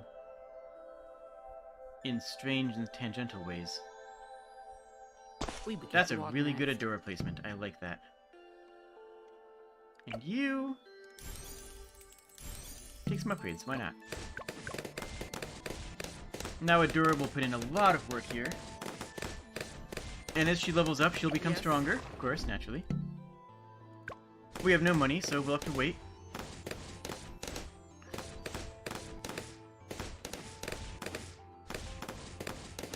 Adora can deal with lead, but not magic. The sub can deal with magic, but not lead.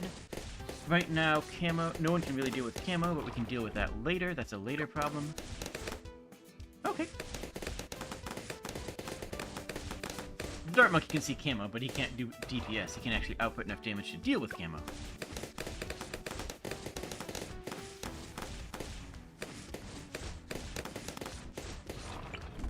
This is what we do here. We put a saucy ninja monkey right about here. Man, they're gonna go seeking and distraction and flash bomb, and you guys are gonna see how powerful Suzuki is able to amp up to. She's gonna be real strong. Not right away. And right out of the gate, she's gonna be real weak because Adora is gonna completely steal a show. But once we get Sticky Bomb, once we get Distraction, you'll see the value that Suzuki can put out.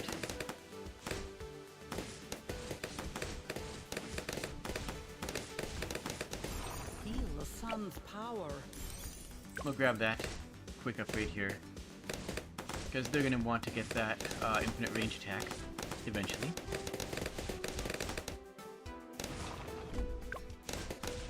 Now this would normally where you put your economy. Like, this is custom built for dropping your farms right here, but again, we don't use farms. We don't believe in farms. Farms are for other players. We don't hold to the values of farming in this channel.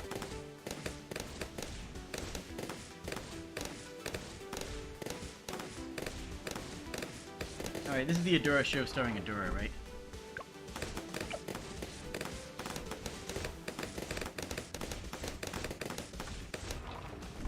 Okay, so what are the next upgrades? We don't need to push for Flash Bomb immediately. Right now, Suzuki existing and just having Caltrops out is enough.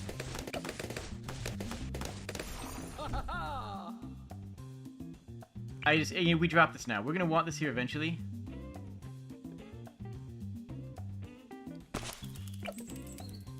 Lock the target straight down the line, and focus the firing immediately. The damage output of that just cannot be underestimated. This is just a walking straight up a firing range. It's brutal. It's absolutely brutal. And you, what do? Do you take the submerge now?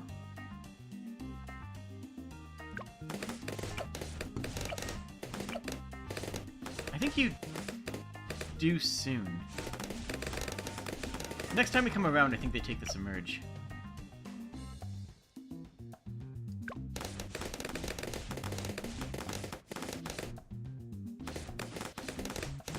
Okay. We'll grab that next time around. Due to the jungle will be value. Unless we can grab it before the panels move this time. It's possible. I don't know how much money we get from this round. Do we? We do! Okay, nice! Beautiful. That handles so many of our problems. Feel the sun's So does that. power. Submerge. Now you exist. Now invisibility no longer exists. Any invis balloons that come through here are no longer. Now that leads an interesting question for Victor, because we could go... Faster Barrel Spin is one of the highest DPS upgrades per money, and Hydra Rocket Pods do obscene damage. But the Plasma Accelerator is also funny and just does ridiculous lines. And I love the bads. The bads just fills me with happiness. I think the Rocket Pods are just too powerful to ignore. Oh, I forgot my economy. I forgot to even start my economy. Haha, whoops. What's my economy going to be this game? You know what? It's an engineer economy game.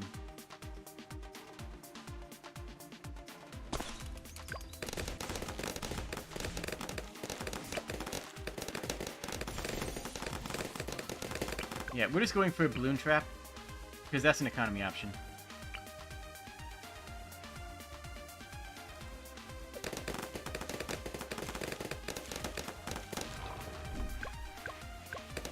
It also sets up the a little bit of damage upgrade as well.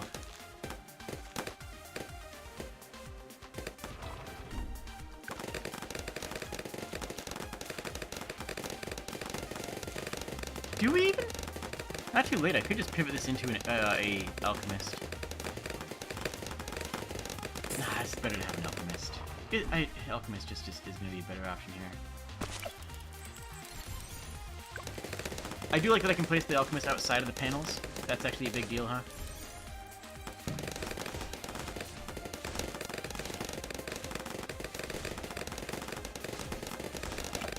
Huh. So with that knowledge, though, if the Alchemist can just exist outside the panels, then they don't interact with the entire core concept of the board, eh? Like, they just exist and vibe. Oh, I need to get my... Oh, I need to upgrade things ASAP. Uh-oh. Can I deal with... We might have a slight problem here. We're in a timeline that has the...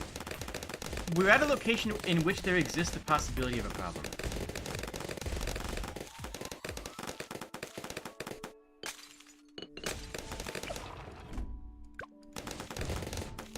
The first blimp might do... I don't know, we can handle it. We can handle it, probably. Suzuki doesn't have her anti-blimp ability yet, though. That's the concern.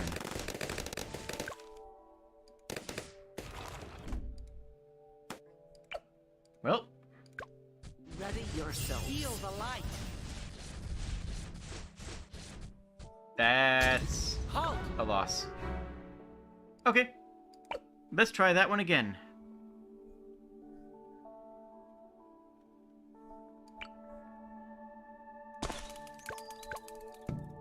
We just didn't have any anti-blimp abilities on the board, and that's my own fault for not paying enough attention to it. I would have been okay if I had... How to phrase? I'd have been okay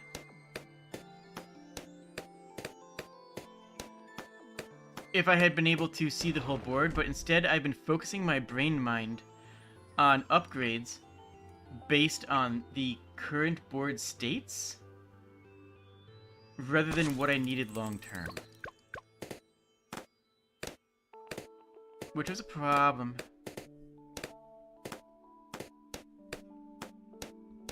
Does the merchant path for pirate ship count? Yeah, that's a great path. I just... Because we can't really put merchant ships in a place where they also deal damage, I haven't been doing that. But on more water boards, on aquatic focused boards, that is a great way for me to economy.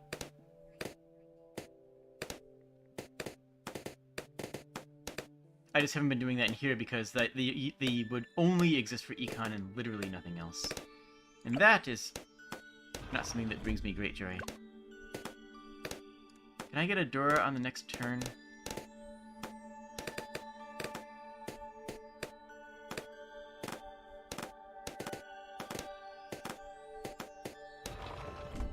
Maybe. Probably not. We're actually gonna slow roll this a little bit to see if I can get Adora down, because I want her placed right now. I want her placed before the ceiling shifts again.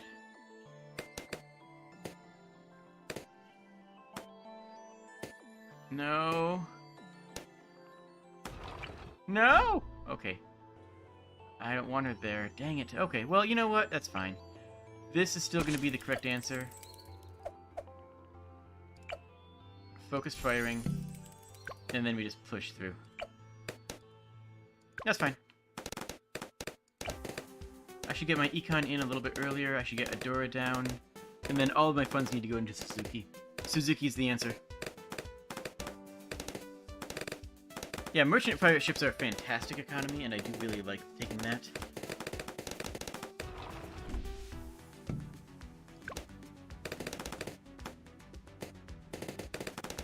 I just don't think it's right for this stage, because we can't actually attack stuff, too. Am I going to have enough money for Adora after this round? Probably not.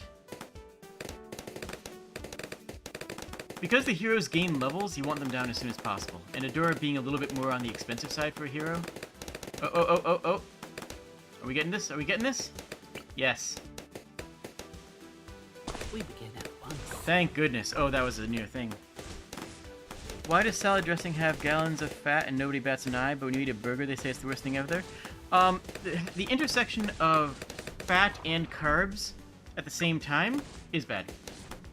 Because if you have just fat, that's actually not that bad for you. If you have just carbs, that's not that bad for you. But the worst foods for you are the ones that have A, low-quality carbs, like sugars, and B, low-quality fats, like grease or canola oils. Whereas something that has a higher quality carb, like a whole grain or a bean, and something that has a higher quality fat, such as a non-trans fat, a bacon, or something of that nature, or an avocado, good grief, an omega-3 fat, your fish, you're doing great. Those are going to be much, much healthier for you. I know you're memeing, but like, there's legit answers for the meme questions. Like, I know you're memeing, but like at the same time, you have a lot of value in there. Like, there's a lot of. It's a really good question to ask. But yeah, things like pizza, where you have low quality white flour, low quality grease in the same thing. That is, you know, horrible for you. Frankly, it's really unhealthy.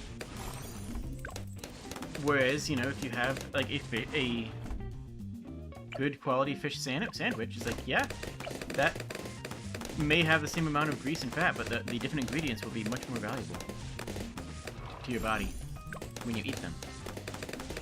You eat them and they have value to your eat foods. Don't laugh at me, Adora. I'm telling the truth.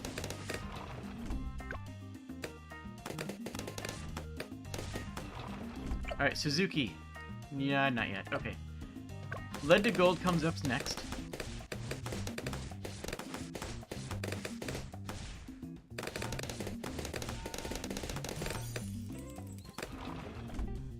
Alright, now we need to focus to get some more damage in here.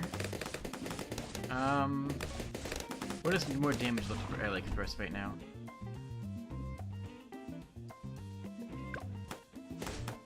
I don't know, actually.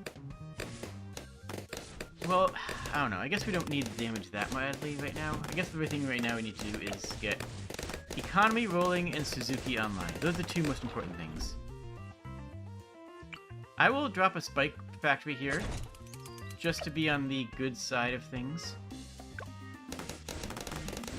That'll give us a backline. So you see how much Smith is already putting in work with the money econ. Nice little boost right there. Look at that. Look at Smith. Spam. That was a ton of money that round. There was nothing but lead balloons, and Smith aced all of them. Just ate every single one of them. I loved it. It was beautiful, and I loved it, and it was also beautiful, and also I loved it. Now what? What do I do here? I guess I placed my free one because I just never did. What am I saving for? I'm saving for these two. One for Econ, one for... yeah, okay, we're good. We'll just keep on pushing forward. This isn't a critical round for us. We're 2 rounds away from a big Invis round. That's fine.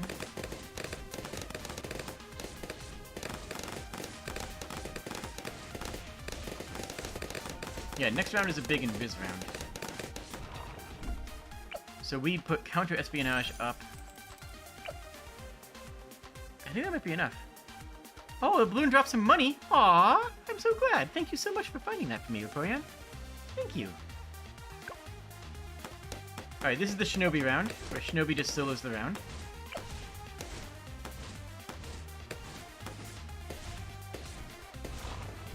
Beautiful. Now we do a DPS round. Do we? Do we? No, we don't. We save up. We're actually not going to upgrade the rubber to gold yet. I'm going to say... I'm not going to do that before 40. Because we're going to save it for Shinobi. Because her upgrade is going to be more important. it'll be extraordinarily obvious why when we get it, but I'm gonna do nothing but save up for Shinobi's upgrade. Her upgrade is gonna make this entire round viable.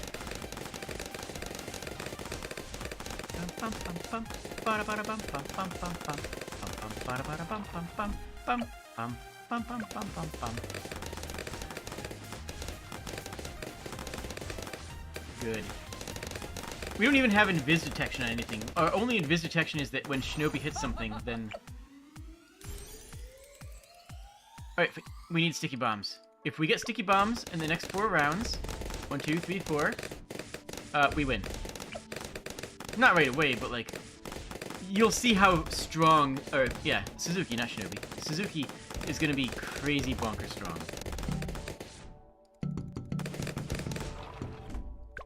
And then we'll get our economy rolling with Smith. Smith's already economy rolling with these lead pops here. I can already afford it, actually.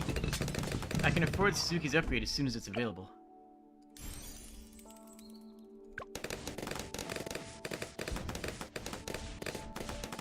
What's the actual price on that upgrade? 5.4? Yeah, okay. Wait a minute.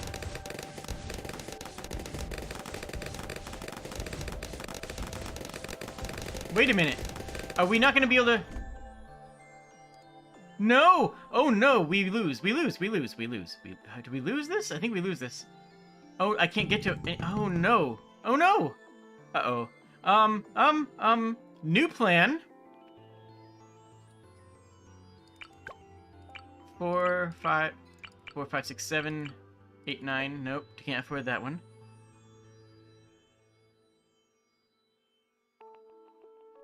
Heck, oh no.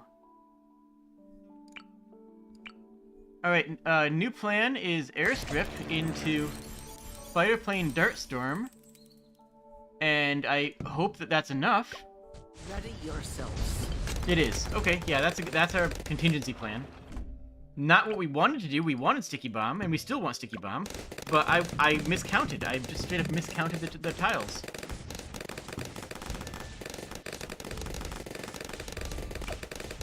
Ah, heck. Oh well. Not that big of a setback, because this thing is going to carry us through a couple more rounds yet. That's still a really good thing to buy. That's still a really good path. But, oh my gosh, is it not what I expected to see? I could get rubber to gold now, so I will. That is our economy. That's basically our entire economy. Oh, heck! Oh no! Oh, I am really bad on DPS, apparently. Am I gonna survive a couple more rounds until I get...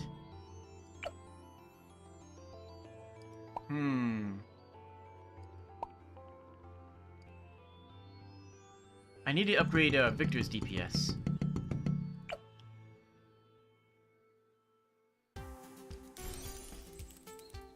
Let's just do that for now and see if that keeps us alive.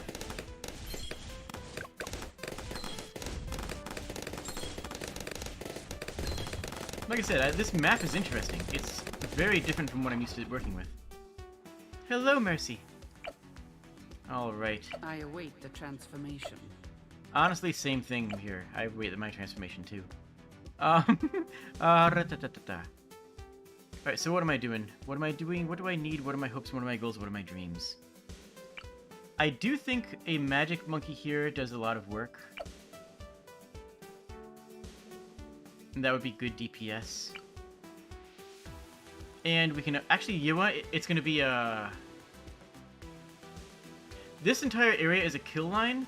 So we go here, and we turn you into a necromancer. Yeah, this works.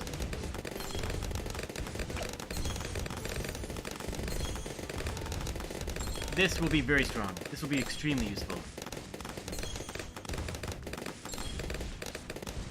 Yeah, bottom path to Spike Factory is good, but I didn't do it then because I needed an immediate impact, and the bottom path to the Spike Factory does not have immediate impact, right? The bottom path for the Spike Factory is very strong, but it is not immediate. Which which is why I didn't take it. So, like, while I absolutely agree with that statement, that's not what we needed at the time. You see? I needed just a button to press that was going to give me higher DPS out of the gate. And the bottom path on the Spike Factory is same DPS, same DPS, same DPS, right? It was not going to help me on that round. What am I doing here?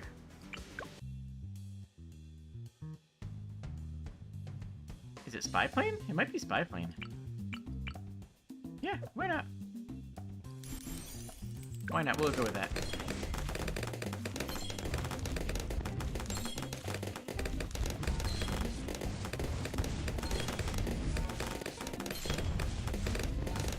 Super Mario Gunner 4?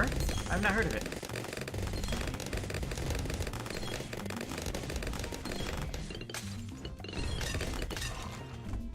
Alright. We grab the sticky bombs while we can. We'll get a Neko Popper next time we're around. Sticky bombs are online. Suzuki now destroys Moabs in one hit. That's right, Suzuki now one-shots blimps. You might think that I'm joking about that, but no. Suzuki legit does. We'll see more blimps in a next round or two. And we're gonna go rocket pods here because heck yeah. Ready yourself. Boom. You see that? She one-shot it. Can I get this? I do. We got the rockets online too. I think we're in a good position now.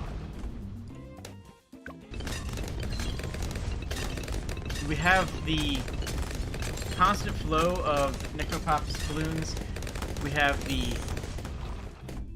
Yeah. Now we take the bottom path here.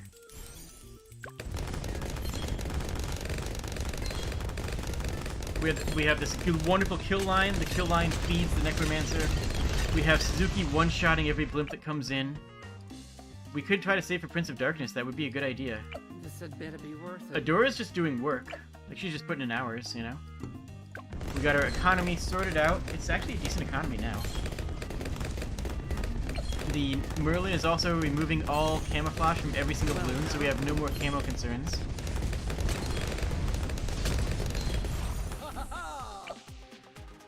And Victor's doing damage. So what do we do from here? What are our next goals for? I think we need something that's highly agile. I want something I want some agile damage. I'm feeling like we go for an Apache dirt ship. That'll give us the good agile damage that I'm looking for right now. Yeah, let's go Apache.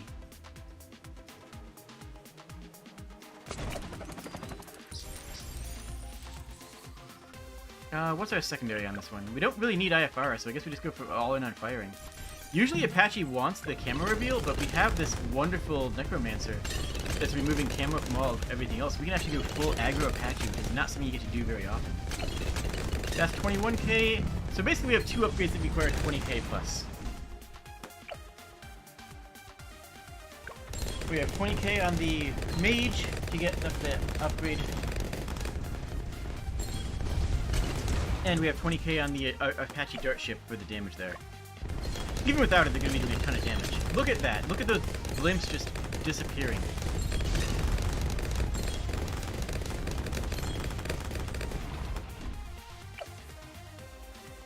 Yep, these don't help us, so we just tip our hat to Victor and say Victor's effectively done. Victor doesn't need any more upgrades ever. We're just going to save for the 20k. And then which one we get will probably be depending on where the tiles are at the time. Smith is doing work. Smith is doing great work. I realized something I could have done better. Oh well. I could have put this, I could have put Zippy, or I could have put the Brown Barons tiles here. And then Smith would have been able to give him a slight buff. Alright, we have a big balloon coming in. Be prepared. Hey, look, it's not a problem. Oh no, I can't reset Victor because I hit the emergency button. But I have to select him to reset it. Oh, it's kind of funny, actually. We are favored. Feel the light. So yeah, I can't actually relock Victor is targeting in between rounds. That means the emergency button is a lot more dire.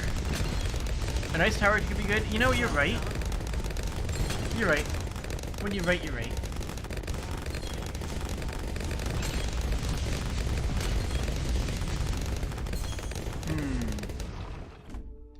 So what's more valuable? Upgrading the Apache?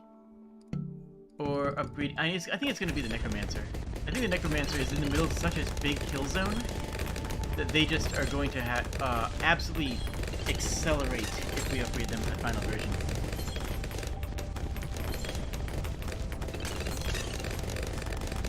What?! Get it together. Oh, that was round 63? I didn't even realize we were on 63 already. Oh, jeez. Round 63 is one of the hardest rounds in the game. That's a round that can absolutely annihilate you if you don't have a good build. We almost got annihilated. I wasn't paying attention. I just wasn't even looking at it. And we didn't die. Oh, that's Victoria's 28. Okay, well, we'll just sit for a little while. That was scary, though.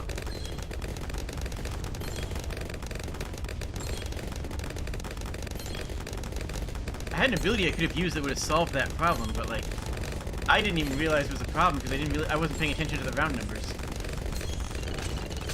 I just all of a sudden realized that we had a wave that went almost through the entire... You know what? We're fine. We did it. We're fine. Be prepared. We've got lasers now. You know what?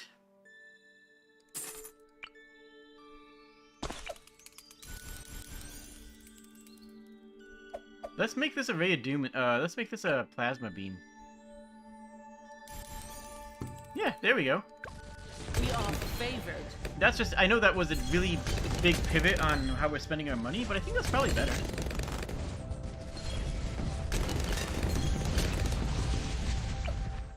Yeah.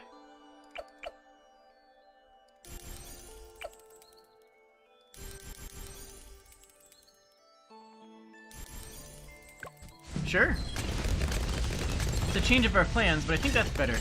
Because now that's just that we don't need rockets damage anymore because we have a lot of rockets coming out. We have various explosives already. We are favored. Yeah, we're fine. We That was are interesting. Favored. Yeah, I just completely 180. I changed my direction entirely. But you know what? I think it was the right choice to make. Also, by the way, I have a hummingbird. I don't know if you saw. This is a cute little hummingbird guy. Hangs out around the, hangs out wherever the helicopter is. They're wonderful, and I need a name for them. I don't know what the hummingbird's name is.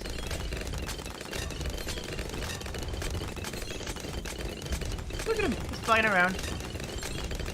I should probably name him like Distraction or something.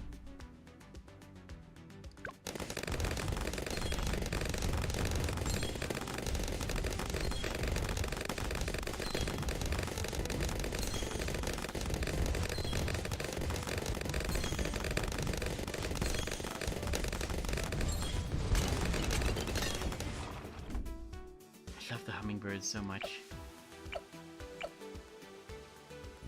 Okay.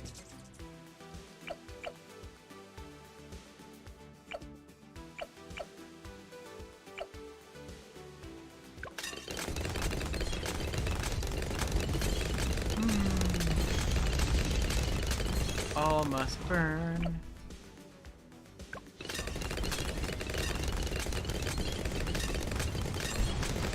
Now we see the higher levels. We see those big blimps coming in multiple in one round. But again, we've got Suzuki. Suzuki handles that. Those sticky bombs are absolutely bonkers. Those sticky bombs are insane. Suzuki is impossibly strong. Do not underestimate her.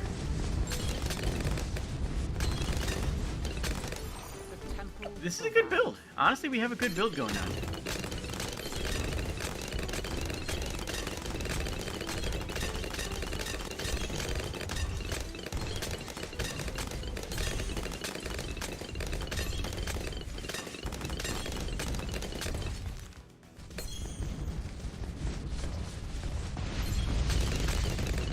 Nice. We have Suzuki's sticky bomb to deal with the big things. We have the laser beam to deal with the small things. We have the Merlin to deal with the anything invisible. and do heavy DPS with the counter balloons. We have Smith for our economy, and now Zippy is a dirt ship, which is just high DPS. Like, Zippy's about to absolutely go off here. Zippy is going to go on a complete rampage. It's going to be beautiful. The Apache dirt ship does a ton of damage. So, it's a thing that,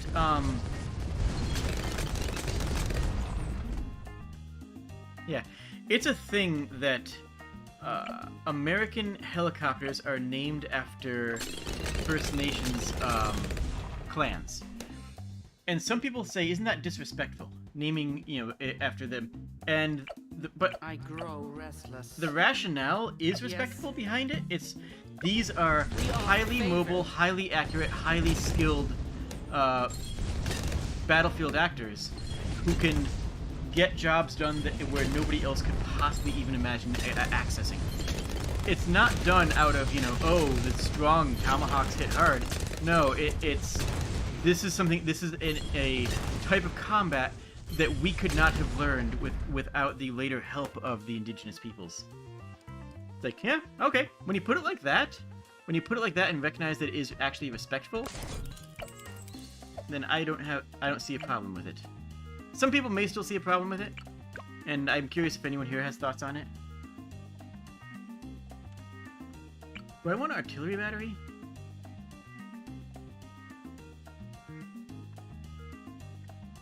I do want an artillery battery, don't I?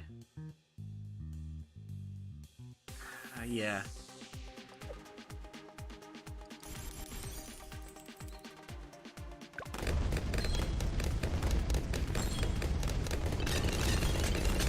By the way, explosions, in case you hadn't noticed. Sometimes things explode down there. Look at that explosion, dang. Look at that. Sometimes I wasn't sure if it was going to work. I thought there was a chance that it might be blocked by the panels. But it's like, then I thought about it, like, no, the panels are just coded as a click block, you know? The Apache is spawn camping. It really is, right? Oh, that almost was dangerous for a second there. It almost was dangerous. It wasn't, but it almost was.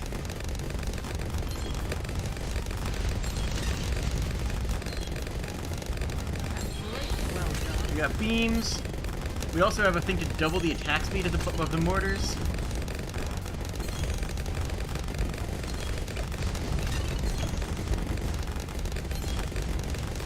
And you say double the attack speed. Aren't they already coming down fast?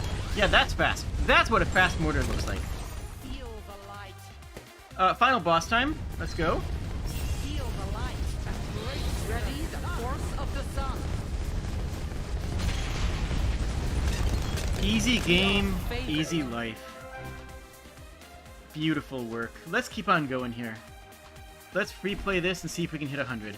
We probably won't, and I'm okay with that. I don't usually push for past 80. I know that the real hardcore players can get like up to level 200, but as you can see, my style doesn't really fit with that, because to get that point, you have to have good economy. And I have more fun wringing, you know, I want to wring cheese from a stone. Don't worry about that. If I want to wring cheese from a stone, if you don't know what I mean by that, shut up. I have more fun doing the earlier levels hard than getting to the super hard late levels. Well done. And you saw me fail a couple times, right? You saw how much a bad economy can damage my playstyle. You saw how hard this game can be with a bad economy, right? And, well, it's correct. That is true. That is how I like to play the video game. One concern that I have is that Adora's abilities don't really help things here.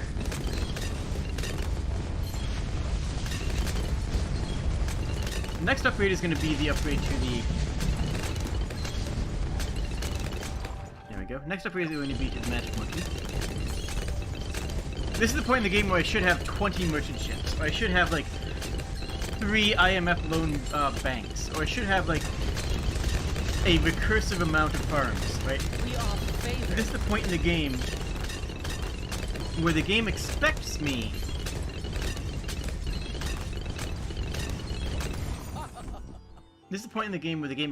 to be able to handle, Well done. to have built up a list of things not to be able to deal with level 79, but they expect me to have been building up this entire time to deal with what comes next. And I'm sitting here going, I don't have what it takes to build. No, I don't know. The first DDT is going to annihilate me. But you know what? I'm having a good time. So, ha. Do I play some? I think I played something else down here, huh? What else do I place? What else would help? Or what else haven't I used? Because that might be another way of looking at it. What else haven't I shown off? I've kind of shown off almost everything, though, haven't I? I really have. I guess I haven't shown off the Ice Monkey, and it would help us. I'm going to do the Ice Monkey on the next panel here. Ready the force of the sun. Oh geez, that is a lot of blimps. But first of all, look at that. We've got our own blimps. We have our own blimps. Our Necromancer isn't just making Bloons anymore. We have allied blimps. Necro blimps. We have Necro blimps on our side.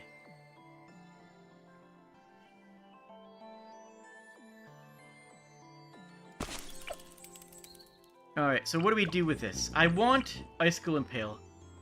If I can get Icicle Impale, then we have a real shot at actually breaking around 100. So what complements Icicle Impale? If I go for that, then I get Icicles this right now, I think. Longer lasting, or...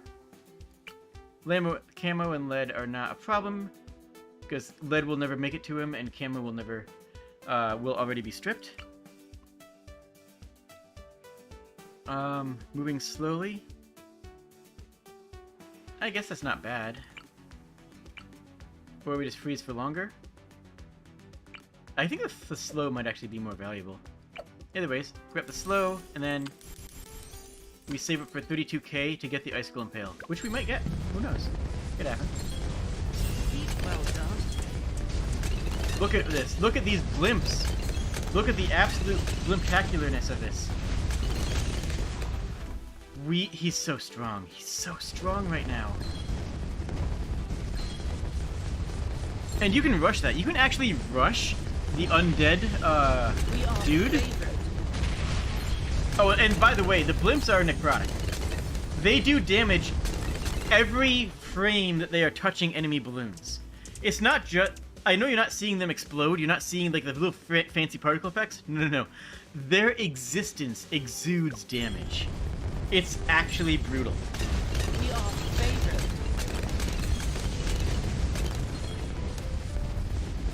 Like, don't underestimate that every single one of those undead blimps is going absolute ham on the entire enemy line. And look at that range, too.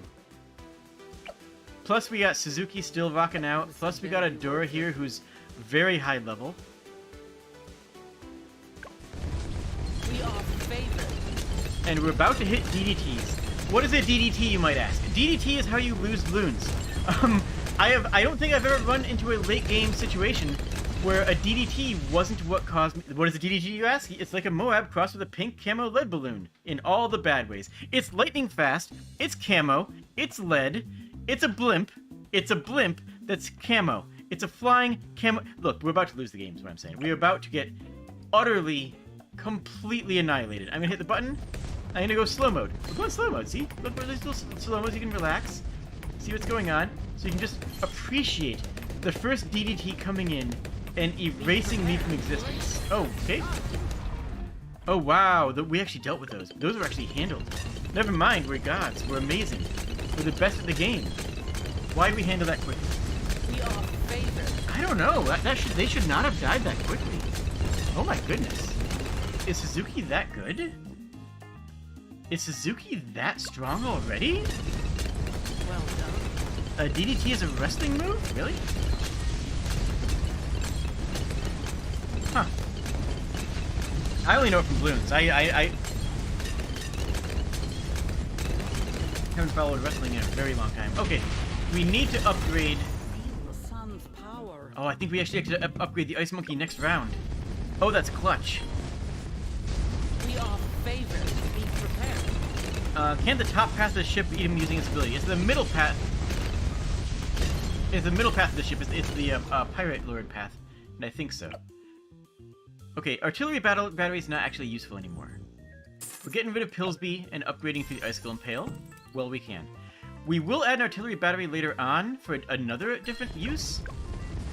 But right now, We are favored. this boy here is about to become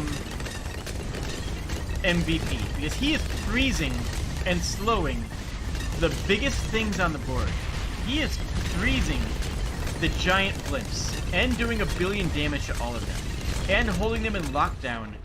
Holding them in lockdown in place. Can I place this outside? I can? Oh, wow. Game, you should not have let me done that. Game, are you actually going to let me... Are you legit going to allow me to place this and fire inside there? Favored. Game, what have you done for this? Game, you've made a terrible mistake to allow me to do this. How could this have happened? Shattering Shells takes off special abilities. Most importantly, that's going to remove the Bandit, which gives them like double HP. They'll do like half the HP out of these things instantly. And then all we care about is the load speed, so we get the landings faster.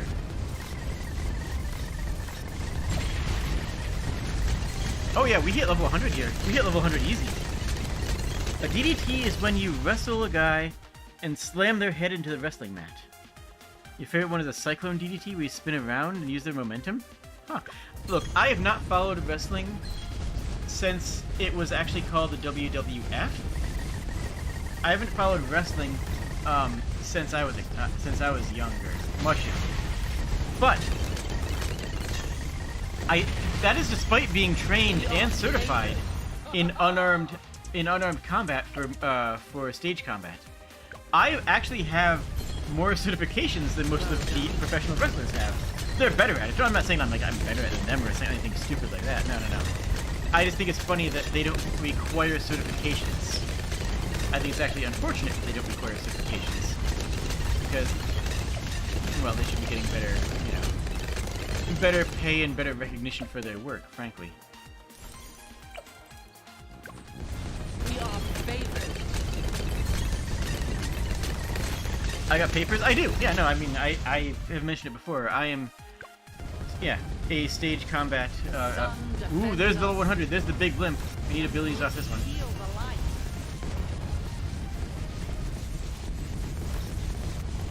What is my finishing rest? Oh no, oh no, it crossed the corner. Oh, we lose this. We lose. We don't get that. We can't get it across the corner. I don't have enough DPS in that side of the board.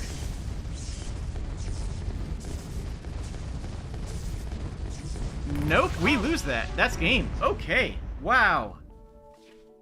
I thought we had that.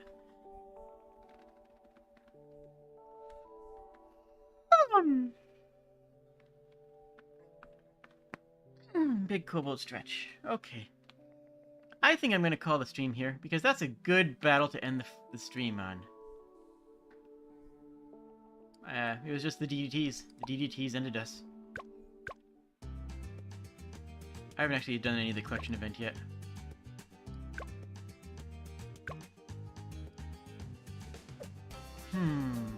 But yeah, that's Bloons. I might stream it more if people like. I like the systems. I like the heroes. I could go through all the heroes more. This thing here is amazing.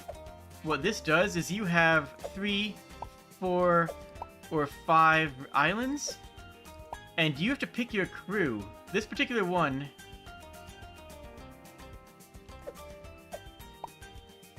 Hold on. Yeah, those are my... There we go. And you can only pick what's on this ship. So you have 7 seats with a maximum of 20 monkeys. Powers we can ignore because I don't use powers. I just don't use powers anyways. So you heroes, you get to pick from one of these 4. For me, it's going to be Sauda every time. Oh no, Oberon's pretty good depending on the map, what maps we're doing. And then for crew, it's like, okay. There's restrictions. We cannot take a higher tier Dart Monkey. So we have to pick up whatever we want from this. So most people are going to take farms, but you already know that I'm not about that lifestyle. So for me, this might be just one Ninja Monkey for guaranteed to start. 2 Druid Monkeys. An Ice, 2 Mages. There's no economy in here for me whatsoever.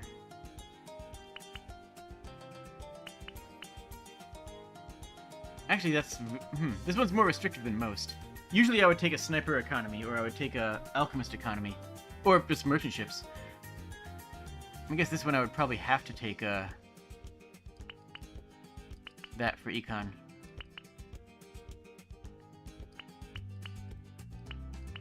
But the thing is, this is your maximum stuff for every single battle on this pathway.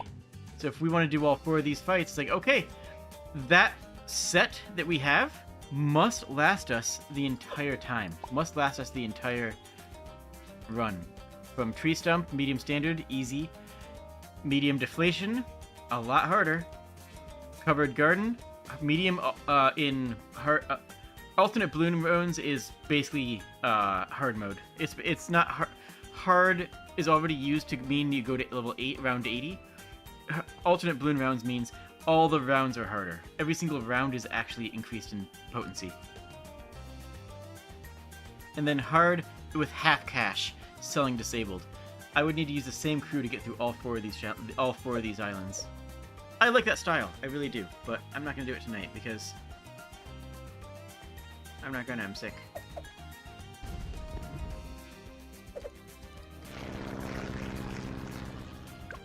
There's also races. This entire game, there's daily challenges. This game cost me like $7 4 years ago. And I have gotten 117 levels worth of enjoyment out of it. I also have never spent a dime on any of on Cash Shop stuff, but I still have all the songs that I want. I have the Hummingbird pilot pet. I have a little kitty that rides around on a Roomba whenever I have Etienne as my hero. I have butterflies, which I love. My Steampunk DDT, my Shark Blimps, the Tron DDT, Sci-Fi BFB, the Confetti Pop, which I didn't have turned on. Bone Ace shoots darts. And like, this is what you wish mobile games turned into. Yeah, I agree. And the thing is, you know why they didn't? Because people didn't buy them. Because this cost $7 and people would click on the free-to-play ones.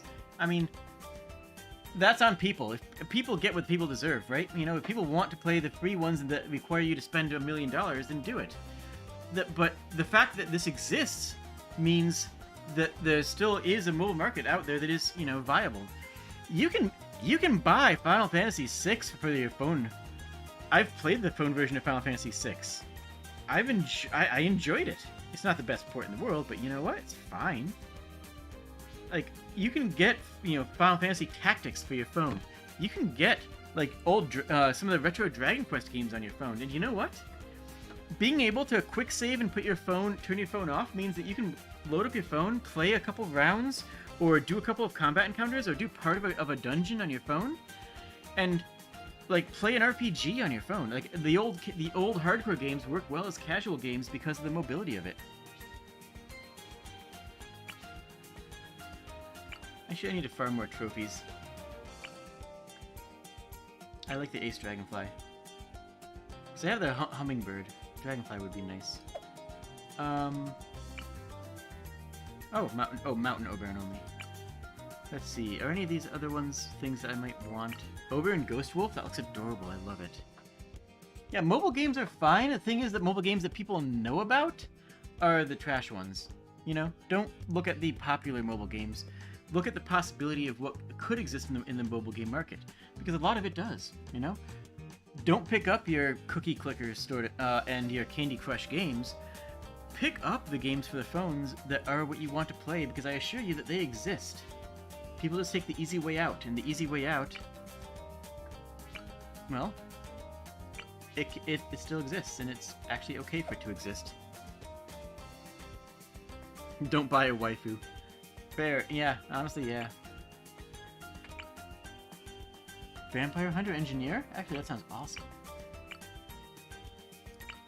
Actually, that sounds really awesome. I might want to get that.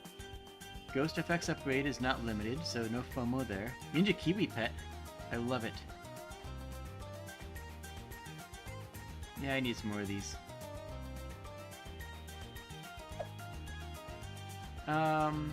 Spider DDT. That's scary as heck. I love it.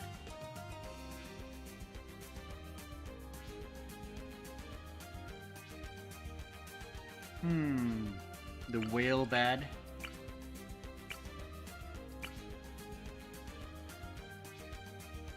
Yeah, I do need a BAD upgrade. Maybe I do want the pinata. I don't know. There is co-op. I've never used it. And there's game and UI stuff, which is banners and whatnot. Anyways, that was fun. I hope you had a good time. And you know what? Thanks for joining. Seriously, thanks for joining. It means a lot to me that people show up. This was an off-schedule game. This was a low mental stress game. This was me just faffing around in a game that I like, as opposed to, you know, actually engaging with a mystery and horror of Until Dawn, or me dealing, having to hyper-focus on the difficulty of Hades. This was just relaxing and vibes. I enjoy that. I do really enjoy the difficulty of Hades. And I do enjoy the, you know, the narrative, progressive storylines of most of the games I play, but sometimes you just gotta sit back and relax and, you know, pop a few balloons.